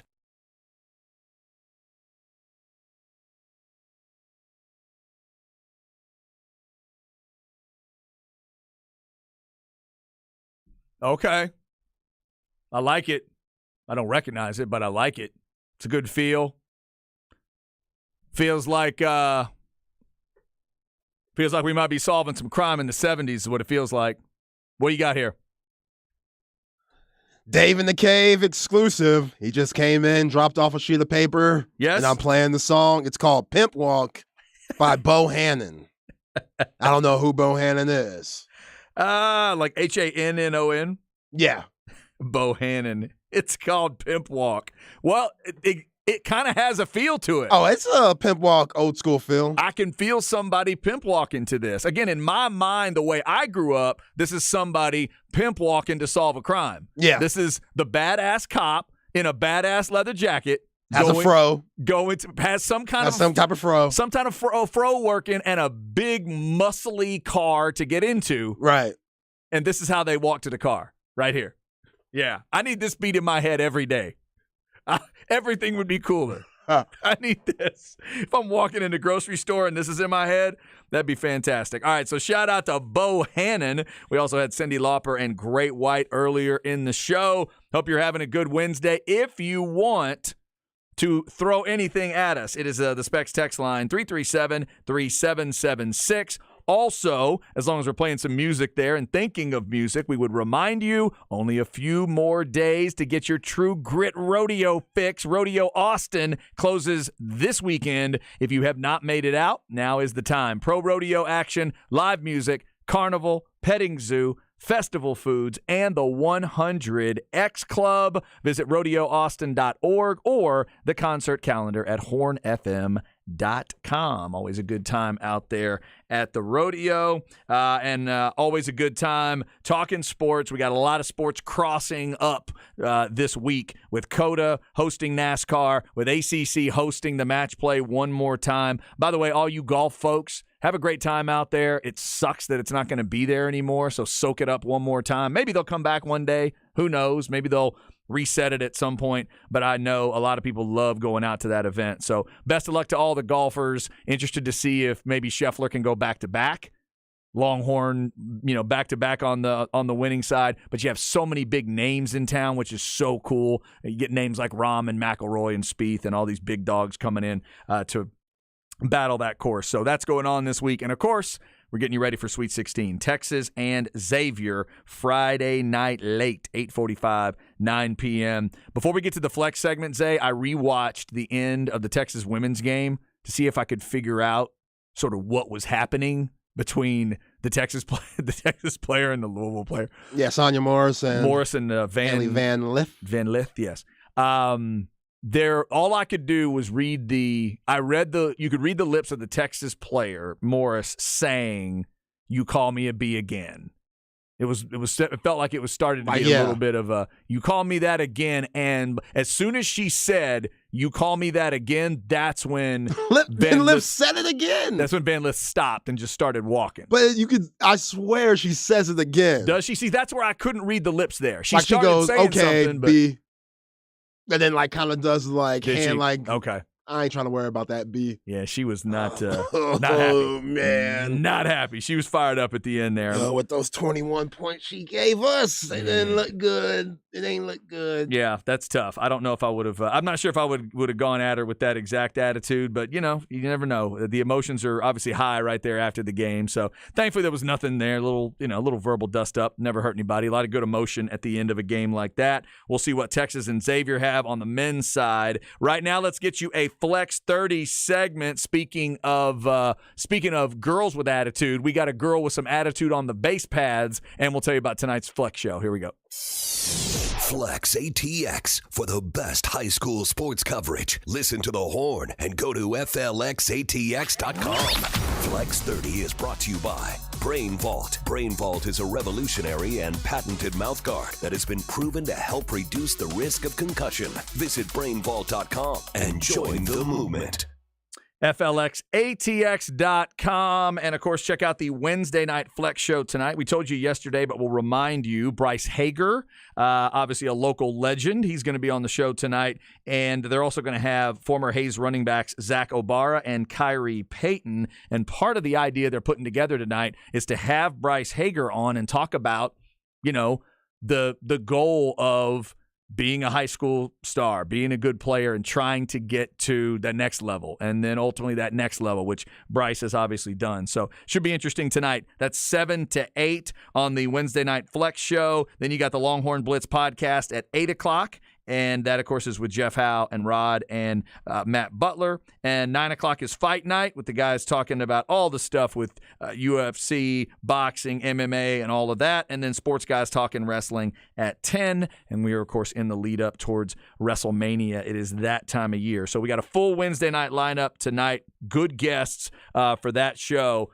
Now, we couldn't resist on this one today. We will admit when Mike Harge tries to grab a hold of those Colleen Ellison Eagles and make them a part of the flex area, the flex viewing area, we allow it.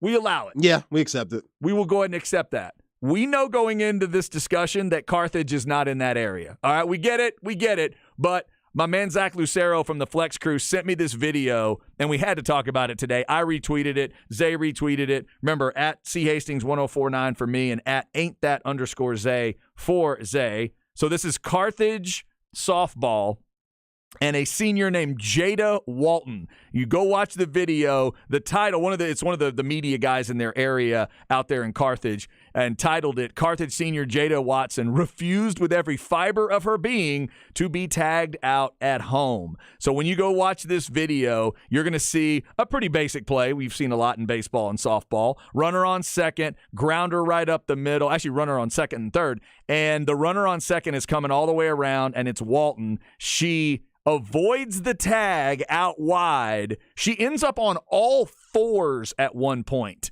jumps back up, and then she attempts the what's that over there? You've seen it in cartoons. If you love Back to the Future, Marty McFly uses it very effectively. But in real life, Zay, it's not really supposed to work. That's tough. It actually worked, and it's a really close play, even when she gets back in there trying to get the hand on the plate, because the catcher does try to tag her on the back. But assuming it was a safe call, I think he's right. I think she gets back in. I think she missed her on the tag both times. So credit to Walton, and that's the middle of the game. I'm not sure how the game ended, but I did not realize sometimes you forget that the oldest trick in the book might actually be the thing that works. She points towards first base as if to say, what is that over there? Hey, Biff, what is that over there? And it works. She actually looks. Have any of you ever used that trick in a sporting event and it worked? Have you ever used the hidden ball trick and it worked? Yeah, Rookie of the Year, one of my favorite movies ever. Henry Roland Garter. Breaks arm. Okay, throws 100. Right. Now he's in, I want to say it's for the pennant or something. Breaks his arm again, loses that 100-mile-per-hour ability. Had to improvise. Spoiler alert. Hidden ball trick, 1 out. There then you go. He goes, all right, guy leading off first base. He goes, I'm going to throw it in the air. He's like throwing it in the air, and the guy's trying to lead off, wondering if he should go first or second. He fakes it. He acts like he's going to throw it and really he never high, throws it. and he never throws it. Wow. Yeah. Gets him. Did any of that ever work? I told Zay today, I was covering a state championship baseball game one time, and it was Atlanta. I'll never forget. The Atlanta Rabbits won a state title off of the fake to third, Atlanta, throw to Texas? first. Atlanta, Texas. Good grief. Fake to third, throw to first. It never works. The crowd always goes, oh, yeah, whatever, and kind of murmurs. It won a state title because he fakes to third, and as he turns to go to first, the dude on first lost his mind and just sprinted towards second. So the pitcher's like, this is awesome. He just throws to the second baseman, or I can't remember if it was short or second, but probably shortstop covering. And he tagged him. He had 2 feet to tag him. That's genius stuff. It was incredible. So yeah, I mean, the presence of mind for Jada Walton to do that is impressive. But the catcher, oh my come God. on. We got to be better. We got to be better. She points. What are we looking at? How can we get duped like that? How do you my God. Yeah, that's where you're just you just feel so bad. Because like on the basketball court, again, Serge Ibaka Rice, best pump fake in the world. Best pump fake all in the nation. So I get that. But you're never going to turn away from Jabari on the play, right? Now you're going to go up, but you're not going to turn your head. Now there's fake passes. I've seen like Luka. Yes. Luka might be the best at it. He'll be on the baseline and he'll like fake the pass, and then guys will turn completely around and they'll like lay it up or something. But that's still. What was the one the other day? Was it K-State? Was it Noel that did that the other day? That great fake we talked about where he's looking halfway across. Oh, yeah, for the alley-oop. That alley-oop. Yeah. That was awesome. Yeah, he's not a little kid, by the way, John Calipari. You disrespectful muck. Are you serious? What kind? See, that's Is another that what he reason. called him? He called him a little kid in the presser. That's rude. He goes, yeah, the little kid killed us. The little kid. The little kid. That's a grown-ass man. He might be 5'7". That's a grown-ass man from Harlem that gave y'all 20-something points. I was going to say, I don't care if he's 8 inches tall. He just wore you out. You better respect him. I wouldn't call him a little kid under they, any circumstance. They had a little beef. Marquise Noel tweeted out, we're good. Wow. But that's so disrespectful. That is. Yeah, that's not good. You don't want that. Because you know we already got little man syndrome. Those little guys, be careful. You got to be careful. I've seen little guys snap downtown. Snap. Completely snap. Just one short joke? Maybe just like a tap on the head or see their woman dancing with a larger man. Just lose it. Absolutely lose it. Fighting, getting their ass whooped. Some win. Some are tough. See their woman dancing with a larger man. Like that affects him more than if it was another short guy? Oh, yeah. Oh, yeah. Yeah. Okay. Yeah. Because you always think, what does he have that I don't? You know. So if she's dancing, if I'm 5'7" and she's dancing with 5'7", I'm not as mad as if she's dancing with. Yeah, she got a type. But if she's dancing with 6'4", now we got a problem. Yeah. Yeah, because I can't bring 6'4". You can't. Without a ladder. Absolutely. Yeah, okay. You feel a little bit emasculated. So then I go hit him with the official ladder of the Final Four, Werner Ladders. Crack. Right across the back. Have you ever heard those moments where Craig has to read that sponsor? They make the announcers read the Werner Ladder sponsor now. No. Yeah. I mean, it's brilliant from Werner Ladders. Yeah, no, you got to read our name. Absolutely, you have to say our name. Shout out to the young lady from Carthage. Yes, it's outside the flex area, but Jada Walton with some great base running. Let us know if you've ever used the oldest trick in the book and it actually worked. I have never, ever seen those. This says, I once chased the best soccer player on the other team screaming, what? Oh, no. Sorry. I don't know what that word is. Yeah, I don't either, so I'm not going to read that. We're not going to read that. Let's just make sure. We don't want to get in trouble. Yeah, this says, I hit a high pop-up behind first and yelled, I got it, the whole way to first. It worked, and the ump told me never to do that again. I haven't thought of that one. You're the batter, and you just scream and yell a lot, see if you get him to drop the ball. It's not bad. Yeah, that's interesting. Only thing I ever did on the tennis court that was sort of like that is if I ever had a situation where if you had an overhead, like at the net, I'd played a lot of doubles too. If you were at an overhead at the net and it took a while, it was going to bounce real high, I would run up to the net and turn my back to give them something weird to look at. And if they hit me in the back of the head or in the back, well, it doesn't matter. Like, who cares? If you could do it, go ahead. Try. Why? Because they could see your, like, extreme back knee through your jersey? They were just, what was going on there? No, I'm saying you give them a roadblock or something that they didn't plan to hit through. How dare you? Okay, I don't know. How dare you? I don't play tennis like that. I don't know. God, I confided in you about the tennis playing back knee days, and now you do this. I had the Rick Rude back knee issue going on, and that it was self-conscious, and now you're bringing it up again. No, just to give them something where normally it would freak them out, and they would just hit it into the back fence. Huh? And they would hit it out because it's a really easy shot. It's a total gimme. But now if they did hit me, it's their point, but it would usually distract them enough. That's about all I ever did that would be considered sort of trying some old trick or whatever. Right. But yeah, that is weird. I love them in baseball and softball the most because that seems to be the sport where you can do those things. One of my favorite slapstick movies of all time is Basketball. Creators of South Park. Oh, still never seen that movie. Oh, it's amazing. It's bad. It's a really bad movie, but it's one of those, it's so bad it's good. And those guys, like, you could psych guys out when they shoot the ball and try to get them to miss. And, point of the game is like the baseball, basketball combination. So you could psych guys out Right. by saying messed up things to them to get them to miss, which they do Which they throughout do. the whole movie, and it's hilarious. I do need to see that one. I love Trey and Matt. The one text before the break here, it says, Chad, junior high basketball, out of bounds play. Quote, hey, I'm supposed to throw the ball in, got the ball and scored a layup, laughed the whole time. You're cut. The defense let that happen? The hell is going The on? defense was confused because they confused scored. That's what he's saying. Like they got scored on instead of inbounding the ball. I think this is what I'm taking. I guess. He just gets it and shoots it on the other team's basket. I know you were saying it's an out of bounds play, and he's distracting everybody by saying, hey, I'm supposed to throw the ball in, and that makes the other players relax. And then the guy actually throwing the ball in just hits you with a pass, and you get a layup. Oh, you know what I mean? Because somebody's not paying yeah. attention. It makes him relax for a second to think you're about to switch. Oh, that's funny. All right, there's your flex segment. We do it every day about 1:30. Up next, where are we at in society? We'll see what Zay's got today. Chip Brown coming up from horns247.com. He'll be in Kansas City with the Texas men getting ready for Xavier. We'll get his breakdown on that game and any Texas football, spring football talk that needs to be mentioned. That's all coming up on the Horn.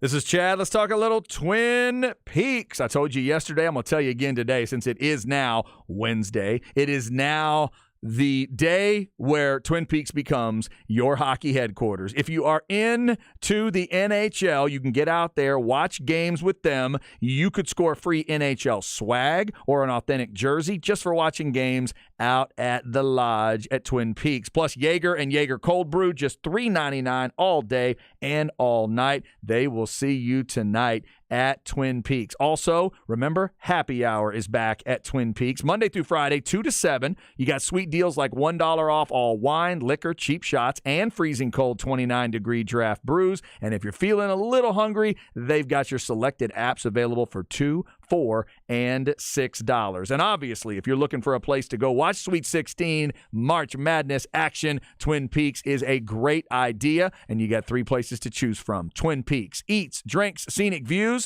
Stastny, San Marcos, and Round Rock. TwinPeaksRestaurant.com.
Chad and Zay.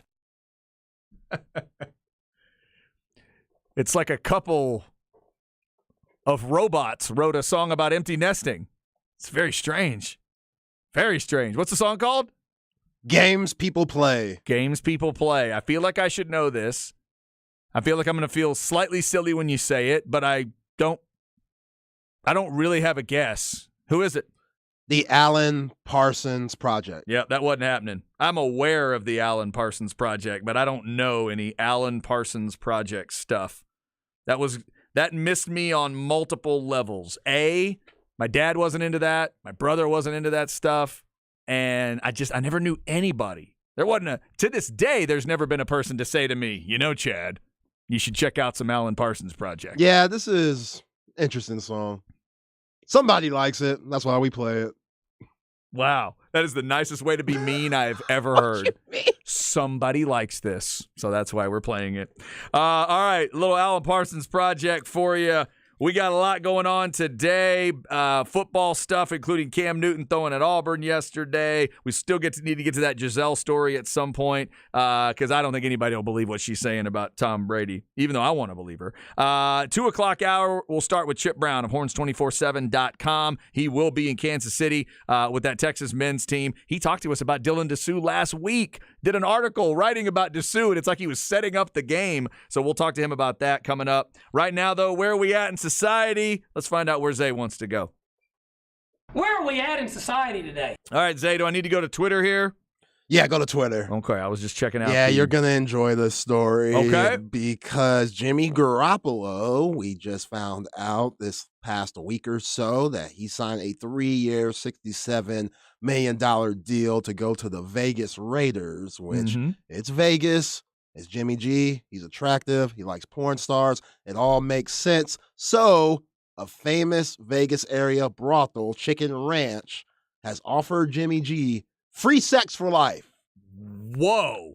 Free sex for life. At the Chicken Ranch? Yeah. Where it's legal, by the way. That's right. That's right. One of the main workers, Caitlin Bell, said, I almost fainted when I heard Jimmy sign with the Raiders. He deserves free sex just for joining our team, but he gets free sex for life because he's such a legit babe. Jimmy brought the Niners to the Super Bowl, and he could do the same for the Raiders. She also said the next big game is in Vegas, so I'm going to go all the way to inspire Jimmy to go all the way. This is the angle I had not thought of, but I told you when this happened, Jimmy in Vegas is going to be wild. This is going to be one of the wildest stories. That city and him. Just the way, the presentation, the way he looks anyway, but also, you mentioned it, the fact that we already know he has dated a porn star in the last couple of years. Yeah. That has already happened. It was like when you found out Rob Gronkowski was buddies with a porn star. Remember that story? It just tells you something a little bit different about that guy. So I just want to ask, now, fellas, if you are with your woman right now, please either turn the radio down. No, keep it up. Or off. She needs to hear this too. Distract or do whatever you need to do. No, she needs to hear this too. To the fellas out there, if you're Jimmy G and you're not dating anybody, you'd take advantage of that offer, right? Maybe one time. Like if I'm Jimmy G, I'm checking on, okay, I know you guys did the HBO show. So can we talk about cameras on, cameras off? Number one. Give me your policy. Lay it out. That HBO show was so raunchy. I love that show. You've also watched Real Sex too, huh? Loved that show. Not as much Real Sex. Okay. Not as much as you'd think.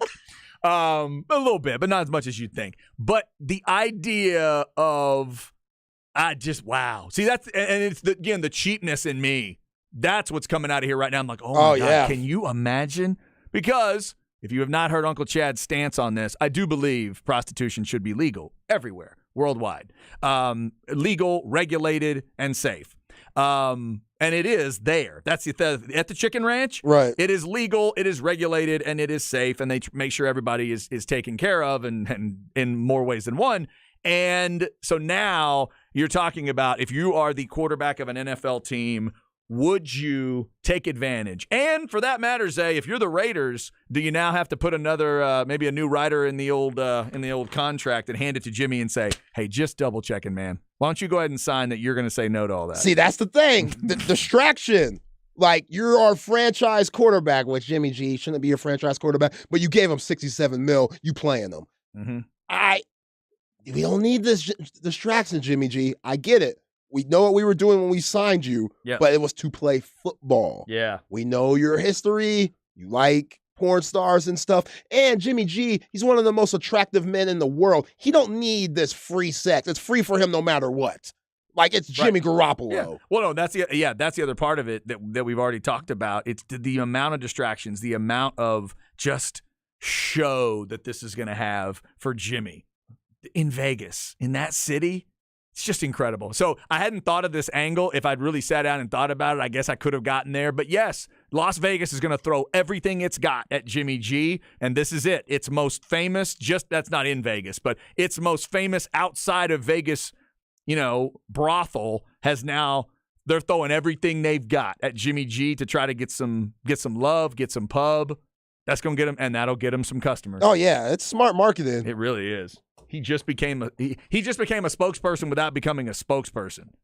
But that would be a hell of a commercial. Hi, I'm Jimmy Garoppolo for the Chicken Ranch. What's it called? Chicken Ranch? Yeah, Chicken Ranch. Yes. I'm Jimmy Garoppolo for the Chicken Ranch. See him walking the halls, walking in and out of rooms and stuff. Oh, that's slimy. Giving you the full tour. Come on, Jimmy. You can do better. Jimmy at the bar with a drink, wearing like a really sleazy You're suit. an NFL quarterback, Jimmy. You could do better. It'd be fantastic. I mean, there's the Jimmy G route, or you could go Phillip Rivers. Look, we got to lean in here. Jimmy, you can be a part of destigmatizing prostitution forever, man. You need to believe in this enough, because there's obviously a difference. There is a difference. Yeah, you're going to pay for it no matter what anyway, whether it's straight to the point or dinner. Yeah. You paying for something. I mean, if Jimmy G is after a tough game, if he needs some no connections, no hassle, discussion, then this is a place offering. That's all I'm saying. I'm not trying to be Jimmy's agent here, but I am trying to live vicariously through a quarterback in the NFL. I will admit that. 2 o'clock hour coming up. Chip Brown of Horns247.com will start us off. We'll talk Longhorn football and basketball next on the Horn.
Chad and Zay.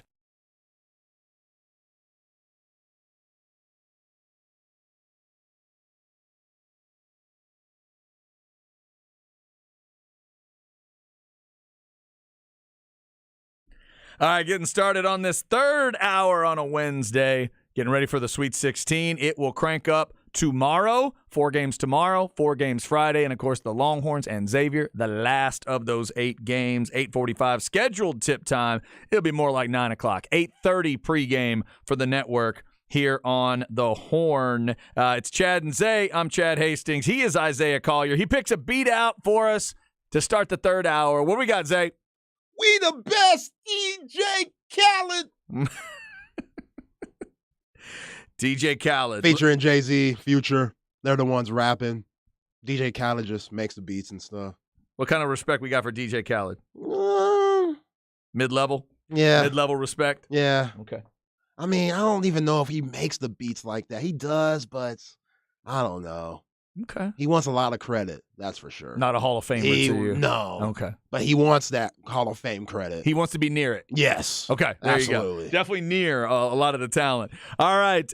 He ain't no Rick Rubin, let's just say that. Okay, fair enough. Okay, fair enough. That tells me what I need to know. Let's go. We'll talk some, speaking of talent, Longhorns taking plenty of it to Kansas City with them, and Xavier's bringing their own brand of it. Let's talk about that and more on the Vaqueros Cafe and Cantina hotline. It's our weekly visit with Chip Brown of horns247.com. Check out the flagship podcast. Check out the Morning Brew article. They've got all kinds of stuff for you. Follow him on Twitter at ChipBrown247 so you don't miss anything. Chip, how are you, sir? Are you already in Kansas City? Are you in transit? What's the status?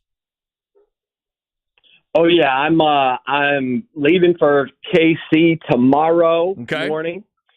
And just getting all the preview scoop together. You know what I'm saying? Yeah. How much do you buy into just comfortability with this thing? We looked at the bracket and thought, hey, if Texas gets to Kansas City, they will know it better than anybody. And obviously, not that Xavier, Miami, and Houston won't be able to make baskets, but the Longhorns know every detail of that trip. How much of an advantage do you think that could be for Rodney Terry's crew? Yeah, I mean, I think it just takes that off of your mindset. You know you can make buckets. You know you've come up big in that building, winning the Big 12 tournament, beating Kansas by 20. That was your last game at the T-Mobile Center. And, you know, the way this team is vibing off of each other and the way that Dylan Dazoo is just continuing to get more and more confident. They're going to him more. Nothing more evident than that Penn State game. Good heavens, a 10-0 run, the building's coming apart.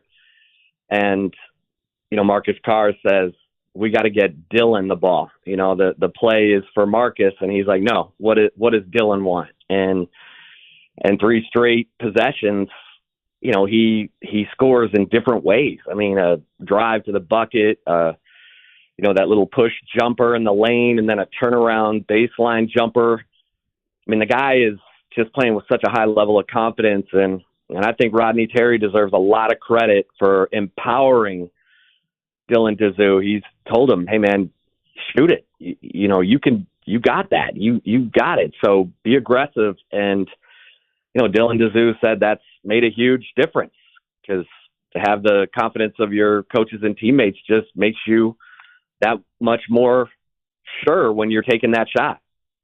Yeah, I heard Dylan Dazoo and the guys talking about that push shot that Dylan Dazoo, you know, likes. Timmy Allen, those guys saying they call it the flotation station. I like that nickname for it. But, you know, Chip, with what we saw against Penn State, like you mentioned, that 10-0 run that they went on to make it 58-55, and Coach Terry calling that great timeout. That was the best timeout of the season thus far. And to show the leadership, like you said, Marcus Carr basically saying, you know what, Dylan has the hot hand. Let's not run the play for me. Let's run it for him. And hearing people like Timmy Allen talk about, you know, I love watching those guys eat in those 3 games in the Big 12 tournament. It's just these guys have so much pride being that veteran team with so much leadership, and that's why you give them a chance to maybe get to the Final Four in these next 4 days.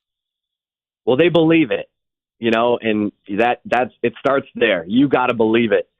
And these guys are starting to feel like they can, overcome anything. And they've had a tough draw. There's no question about it. Colgate and Penn State, 2 of the best 3-point shooting teams. And then here comes Xavier, which is also a top 5 offensive team. Also an excellent 3-point shooting team, but they've got a 7-footer, in Jack Nungy, who shoots 40% from 3. So, he's gonna take Dylan Dazoo out to the perimeter. Dylan's gonna take him out to the perimeter.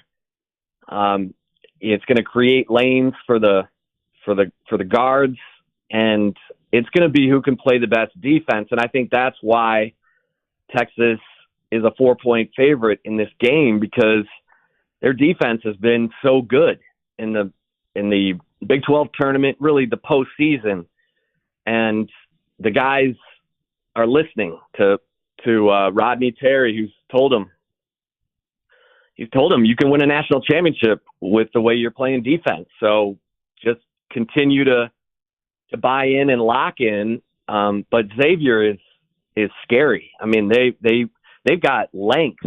I mean, their shortest rotational guy is 6'3", and then it's 6'9", 6'6", 7 feet, 6'4", 6'8", 6'5", 6'9", and those guys can, shoot it from the outside. They all crash the boards.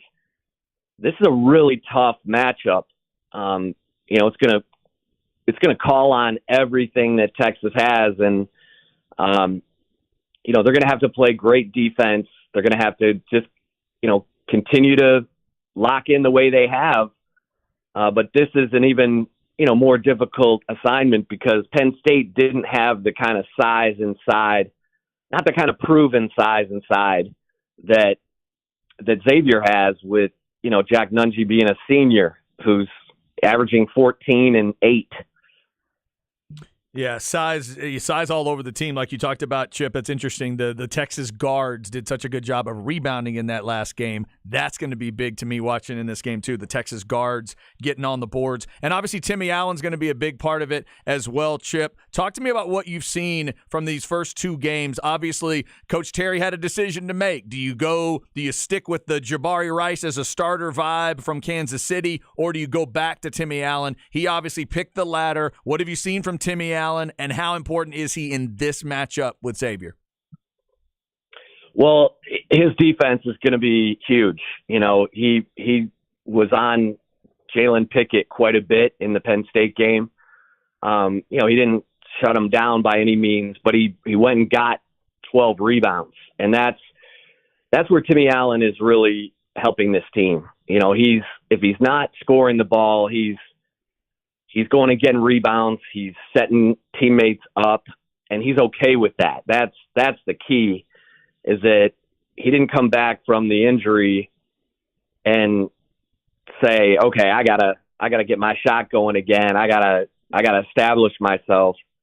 He's sensing where the hot hand is, and he's getting the ball there, and then he's going in and getting rebounds.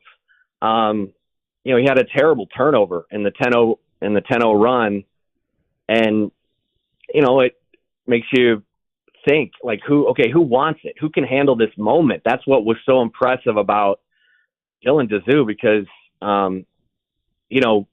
toward the end of that 10-0 run, he ended up scoring, I think, like 10 of their last 12 points.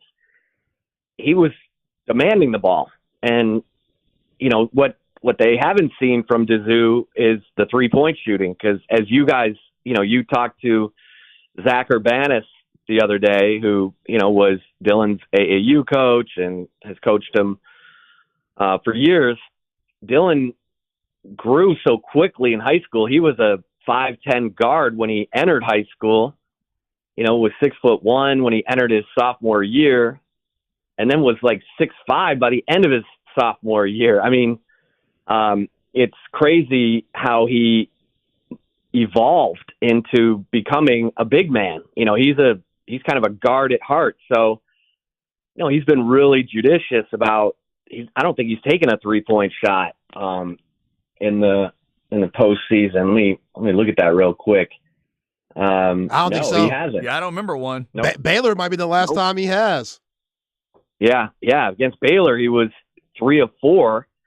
And well, okay, he did. He took 1 3-pointer against Penn State, but you know, he can hit it. I mean, he's got that, and so we'll see. We'll see how much more they're gonna, you know, expand his role in the offense, because Penn State was totally focused in on Carr, Jabari Rice. They were not going to let those guys beat them, and so Dylan DeZue stepping up when they had to have it was huge, and they're going to need everybody in this one. Chip, let's go to the 40 acres for football. Steve Sarkisian had a presser yesterday, and this weekend you got Junior Day 2025 class. Guys will be coming down for that, but you also got a coaching clinic where former Texas alum Kyle Shanahan will be back at the 40 acres. What will be going down exactly? Like, how does it work? Just trying to fit in the coaching clinics and also Junior Day. Yeah, I mean, it's a loaded weekend for the Texas coaching staff. That Friday night clinic, I mean, that's a great get. I mean, Kyle Shanahan and he and Sark have a good relationship. Obviously, Kyle Shanahan, unbelievable offensive mind in the NFL, and so that's cool that Kyle's, you know, coming back to Texas and sharing his wisdom now, and then, you know, that will be Friday night, and then, you know, Saturday, the Junior Day, they'll a lot of those guys will get to watch practice, and then, you know, the coaches will focus their attention on those recruits and you know, show them what they need to show them, and you know, all the great things about Texas, all the contacts they can make in business, and all of that, in addition to the football and the facilities and all that. So it's, you know, the momentum has been strong in recruiting, and Steve Sarkisian and that staff are going to, you know, continue to try to keep it going. Chip, in terms of the injury situation, good news this week that Murphy, Nair, and Brooks are back in, able to practice a little bit more. I want to talk about the running back side of it. Steve Sarkisian has talked about the fact that he's always had a 1,000-yard back. I keep wondering who it's going to be in 2023, losing the talent that he did. Talk to me about Jonathan Brooks, and do you think he could end up being that guy that's trusted enough and that's effective enough to be the 1,000-yard guy? I think so. I mean, the people I'm talking to say he is sensing the moment. He's playing with more confidence than he's ever had. Even though, you know, he had that surgery, he's not looking at that as any kind of obstacle or roadblock. I think he's starving for this opportunity, and with his experience in this offense, I think he's definitely the guy to beat. I mean, he immediately went right to the front of the line with the first team reps as soon as he, you know, came back on Tuesday. And, you know, he should be confident. He's you know, averaged 6.7 to carry. He had that big game against Kansas last year, 100-yard game. And, you know, he's, like I said, he's waited his turn. He's hungry, but he's got guys right on his heels, and that's, you know, that's exciting. I mean, you go back to Bijan Robinson as a freshman, you had, you know, Trey Watson and Keontae Ingram, and Bijan. And, you know, so that's, you can do it by committee, but I think CJ Baxter is the truth. But Jonathan Brooks knows the details right now. We'll see how quickly Jaden Blue and CJ Baxter can get those details, the pass protections, all the calls. so that they have the trust of their coaches and teammates. Jonathan Brooks wears 24, and we're 24 days away from the Texas spring game. Get it circled on your calendar, April 15th. That is Chip Brown. He's at Chip Brown 247 if you want to follow on Twitter. He is going to be in Kansas City on Friday night when Texas and Xavier tip it off. Check out horns247.com. Hey, Chip, are we trying a new barbecue spot in KC? Because I know you went to that your go-to last time. Are we going to a different spot? Yeah. Unless someone just can convince me that I got to go somewhere else, I'll probably be at Jack Stack, man, getting those pork burn ends. They got, oh, man. I mean, they got some prime rib. It's unbelievable. See, Chip, here's the thing. Sometimes things are meant to be. Karma can be a good thing. It is meant to be. If you come on and you are feeling the burnt ends and then you get the opportunity to go back to Kansas City, I mean, come on. It's meant to be. You and the burnt ends are meant to be. Yeah, and the burnt ends are kind of a Kansas City thing, Yeah, that's good stuff. So I gotta get it. I gotta get it. And another reason Chip will be rooting for Texas to beat Xavier. So we can stay. Then there might be multiple versions of the burn ends, multiple orders of the burn ends.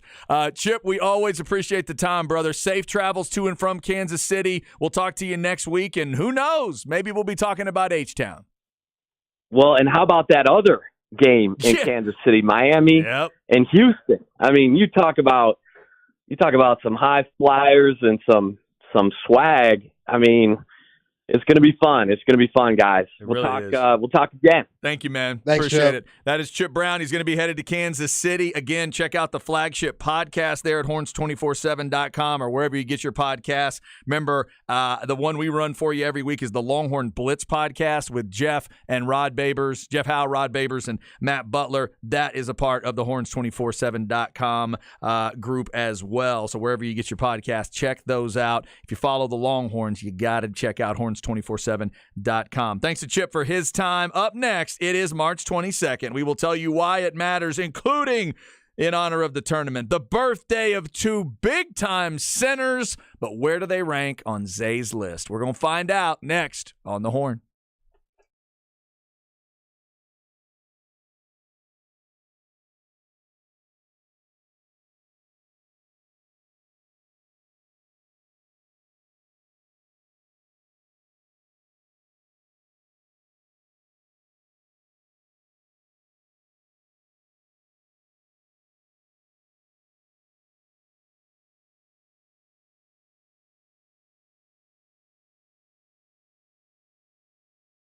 This is Chad. Let's talk sinus and snoring specialist. Got a great night's sleep last night. My parents were in town. I actually was staying up late talking to my dad a little bit, so I didn't get as much sleep as I wanted, but it was a good night's sleep. That's what's great about sinus and snoring specialist, because I'm getting more recuperative sleep. I'm able to breathe in and out through my nose in a way that I just wasn't a few years ago. It's fantastic. And now it's been, good grief, we're 6 years in now. 2017 was the year that I went in, checked it out. It was actually around this time of year. It was late March that I had the procedure done, the balloon sinuplasty procedure, but they also got rid of my allergies for good, did a couple other things, and they stayed with it, the details of the process. They gave me that sleep test to take home. I ended up taking the sleep test later on to find out where the numbers were. They got the numbers to a great spot. And as I've told you, at the very end of things, a dental device was recommended, and that's where Dr. Eckert came into the situation and made the great dental device that I wear. I can't imagine sleeping without that, and I certainly can't imagine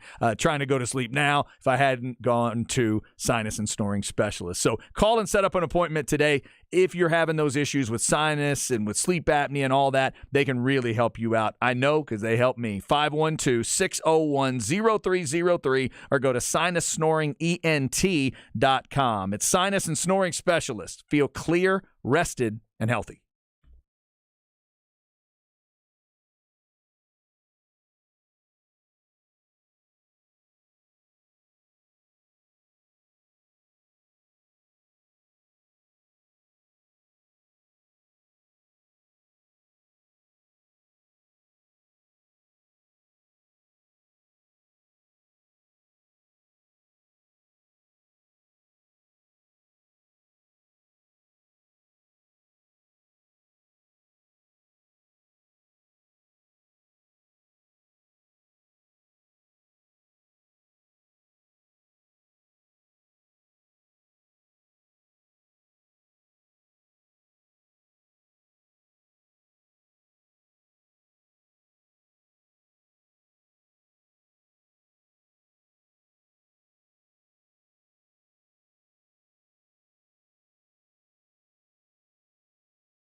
Chad and Zay.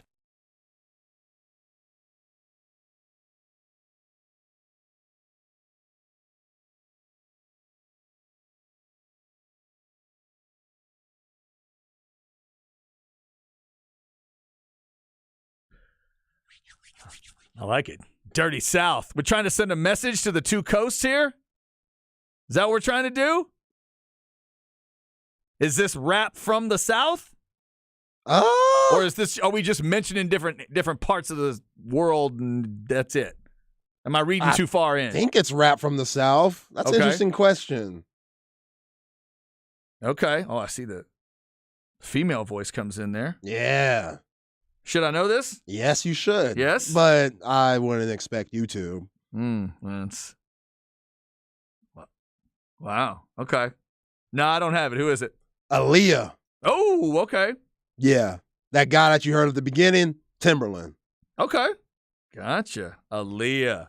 Oh, that is such a sad story. Yeah. That was way too sad. She was what, 22? 21. Yeah. 21, 22 when around she died? Around there. Oh, God. That's just one of those. And that's on the just flat stupid reasons to die. That is a stupid reason to die. Yeah. Hey, why is she dead? They put too much stuff on the plane, and they knew they shouldn't. Huh? What? That's why? Yeah, that's why. That sucks. Yeah, I think the pilot, he had like coke in him and stuff. Like a whole bunch of terrible bad stuff. Yeah, rest in peace to Aaliyah. Aaliyah, the Alan Parsons Project, Bohannon, Cyndi Lauper, and Great White, all on the show today. Also, speaking of music, let's hit a couple of angles here. Chris Stapleton is coming to the Moody Center October 20th. The Horn has your tickets. Register now on the contest page at hornfm.com to win a pair to the show. Tickets are on sale this Friday at 10 a.m. through Ticketmaster. Zay, Chris Stapleton, any connections there? Any songs you've heard that you like? Nope, National Anthem, that's it. National Anthem. That's all I know. You deal with the voice all right? Oh, yeah, okay. Great voice. I may have you listen to one of his albums in an album swap. Okay. His first solo album was a monster hit for him. I might have you check that one out. Also, on another side of the musical discussion, you need to tell me if I should be interested in this show. You can also win tickets to Snoop Dogg and Wiz Khalifa live at the Germania Amphitheater. That's out at Coda. Win tickets now. To that, you can go to hornfm.com. Here's the full lineup. Snoop Dogg with Wiz Khalifa, Too Short, Warren G, and Burner High School Reunion Tour with special guest DJ Drama. Where's this at? Out at Coda. Oh, yeah, you're going to be outside? Yeah, there might be some crying going around. August 18th. Tickets on sale this Friday, again, at 10 a.m. So there's a lot going on sale this week. You said Burner? I did. Oh, yeah, Burner, he might be one of the biggest weed entrepreneurs in the world. Really? And he just happens to rap, too. Okay, so how does this show sound to you? Is it going to be a good show? Yeah. Yeah. Warren G, legend. Yeah. DJ Drama, DJ legend. Should I go Wiz check it does out? his thing. August 18th? Yeah, for sure. Who'd you say after Warren G or before? Too Short. Oh, yeah. Check it out. Yeah? Oh, yeah. Okay. All those guys, legends. I've been to some wild shows out at Coda. That'd be a good one to check off the list. That means I would have seen Snoop Dogg and Slayer at the same venue. Rick Rubin would be proud. He would. All right, so check that out at hornfm.com. All right, let's get you a little Why Today Matters. We got centers with birthdays and some other things to hit. Here we go.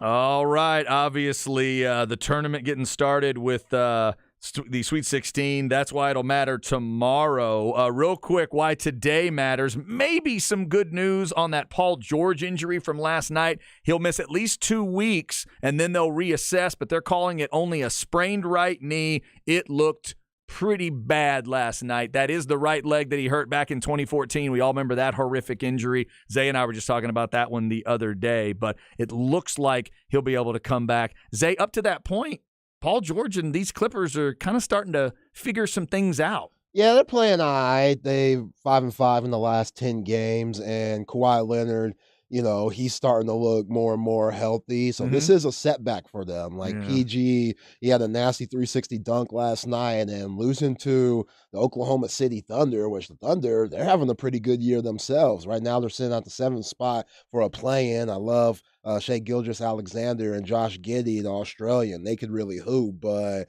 the Clippers, they just got Bones Highland, Russell Westbrook. We'll see what happens in the playoffs where it becomes more of a half-court game, and they're really gonna see what Russell Westbrook could do. Right now, he's been all right, but yeah, PG, get him back healthy, and maybe they can make a run, but their roster is good. It's really good. It's just they haven't been able to play all together because people are in and out the lineup. Kawhi has this load management. Russell just got to the team, so they're just still figuring some kinks out. Yeah, hopefully he'll be all right as soon as possible. Glad to hear that was not as bad a piece of news there. Speaking of the NBA and, for that matter, college basketball, a couple of birthdays for you here, Zay. Marcus Camby is 49 years old today. What do you think of when I say Marcus Camby? Where's he in your mind? Underrated.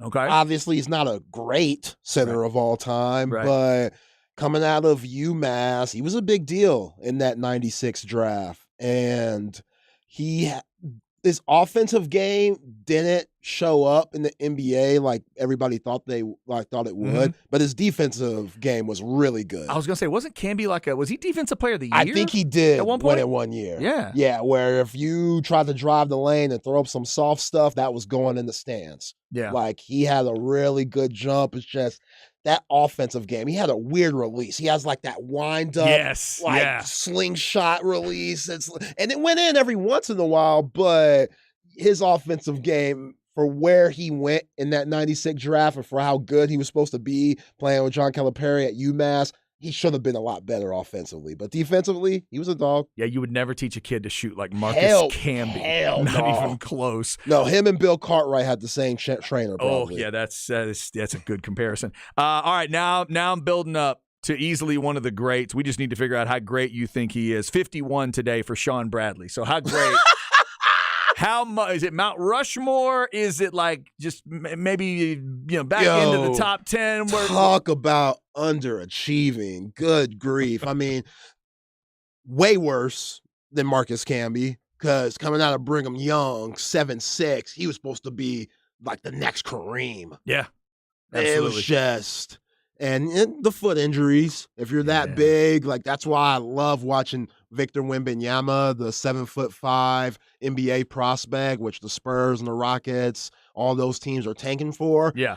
If you watch his workouts, they focus so much on his legs and his feet to make sure they're strong because they've seen these Yao Mings and Sean Bradley's just not been able to have a lengthy career due to just being so big and having these foot injuries. So Sean Bradley, his most memorable moment was getting dunked on by T-Mac in that first round of the playoffs. That's You're probably right. Sean Bradley, people think, when Tracy McGrady boomed his ass. Yeah, exactly. Yeah, that's what I remember. Exactly. But yeah, when he was with the Sixers, Mavs, just Sean Bradley wasn't that dude like he should have been. Yeah, happy birthday to Sean today. Cowboys fans and Miami Hurricane fans. Russell Maryland is 54 years old today, one of the studs that helped the Cowboys get going under Jimmy Johnson. J.J. Watt, 34 years old today. Hopefully retirement is treating him well. And I'll send a get well to Edwin Diaz, even from a Braves and Rangers fan to a Met. He's the dude that just got hurt at the World Baseball Classic, 29 years old today.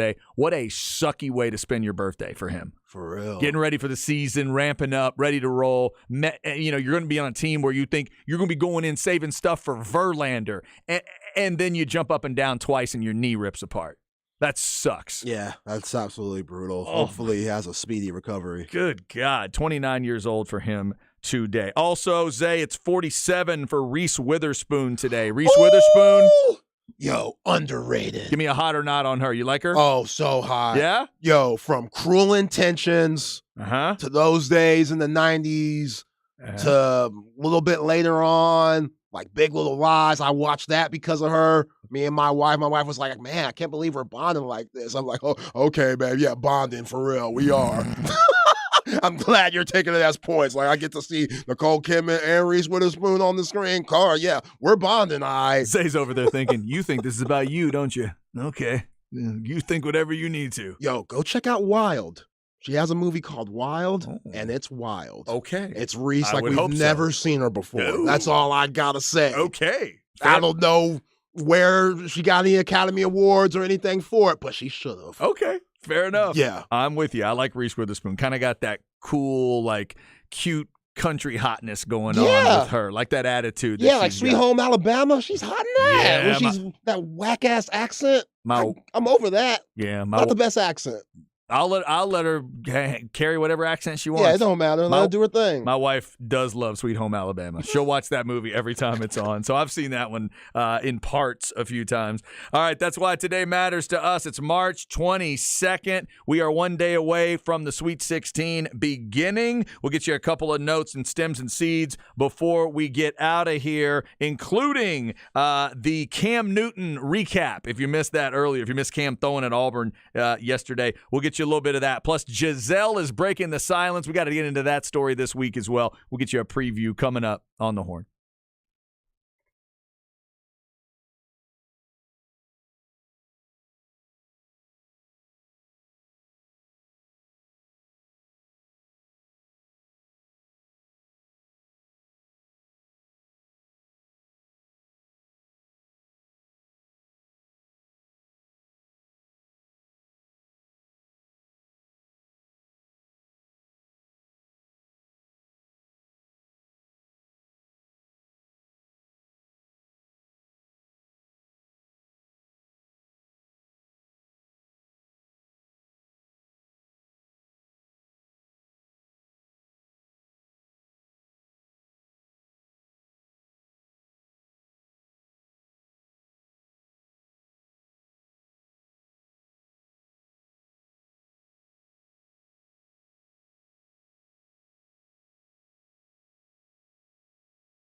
Chad and Zay.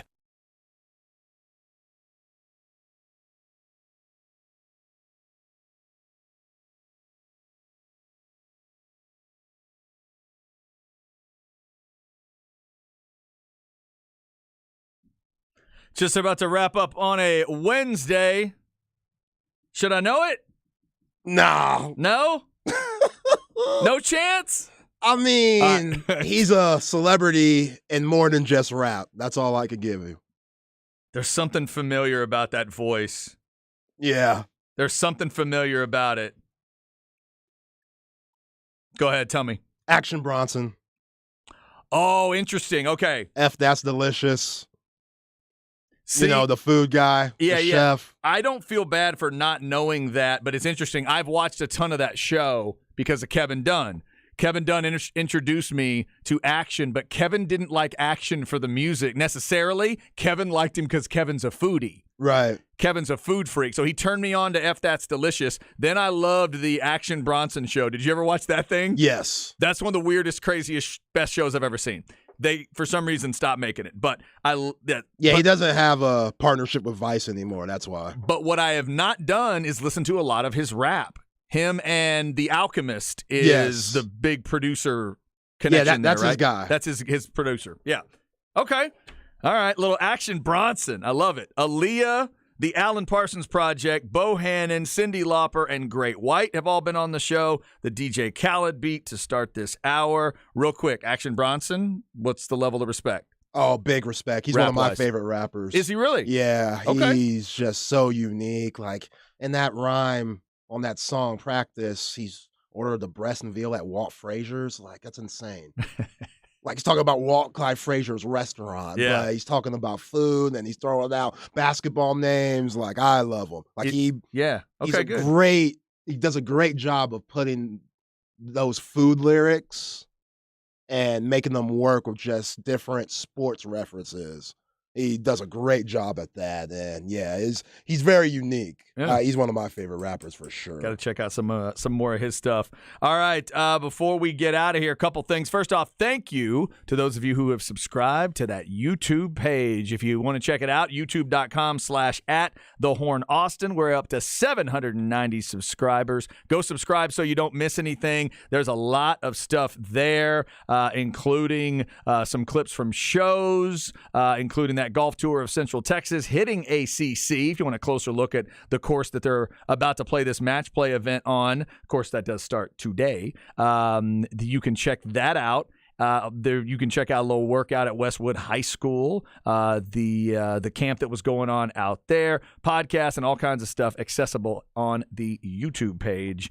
And check that out at The Horn Austin on YouTube. Thank you to those subscribers that we have listening today. Let's get you stems and seeds, and we'll hit an NFL note here. No stress, no seeds, no stems, no sticks. Brought to you by AV Consultations, 255-8678, or go to avconsultations.com. Well, if Aaron Rodgers decides not to go to the Jets, the excuse will not be that they don't have a bunch of receivers for him to throw the ball to. They've now added Mecole Hardman to the list.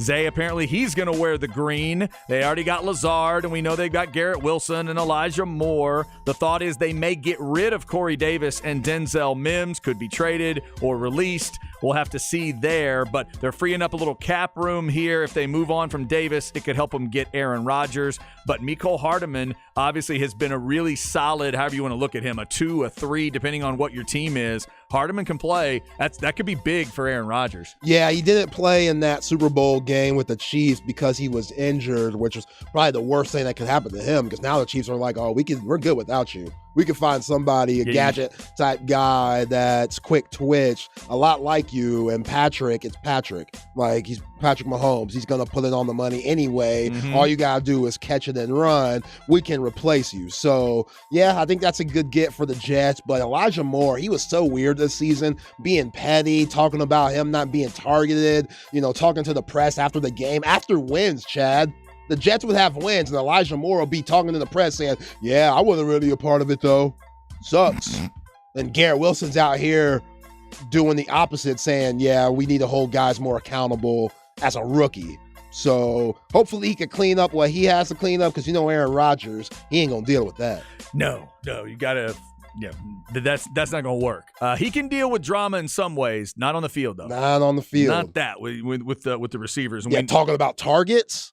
Nah. No, yeah, you gotta be careful there. We saw what he did last year. He ran his mouth a whole season about receivers if he thought it needed to happen right from the beginning because he had that big drop at the beginning. Who was that? Christian Watson dropped that one early. Ooh, that was bad. Christian Watson came around, though. He did, though. Eventually it was better. Also, Zay in the NFL, or around the NFL, Giselle does the interview with Vanity Fair. We're going to get into more of this as the week progresses, but she's done an interview now. She denies rumors that Tom Brady's career led to the divorce. She says, quote, "Are you kidding me? I learned about it. I used to joke that I was going to be able to be a ref because I watched so many games, and I loved it." She called it silly, the notion that was the thing that ended the relationship. She said ultimately they had grown apart and just kind of wanted different things, but she says they're still friends. They're co-parenting the kids. Things are good.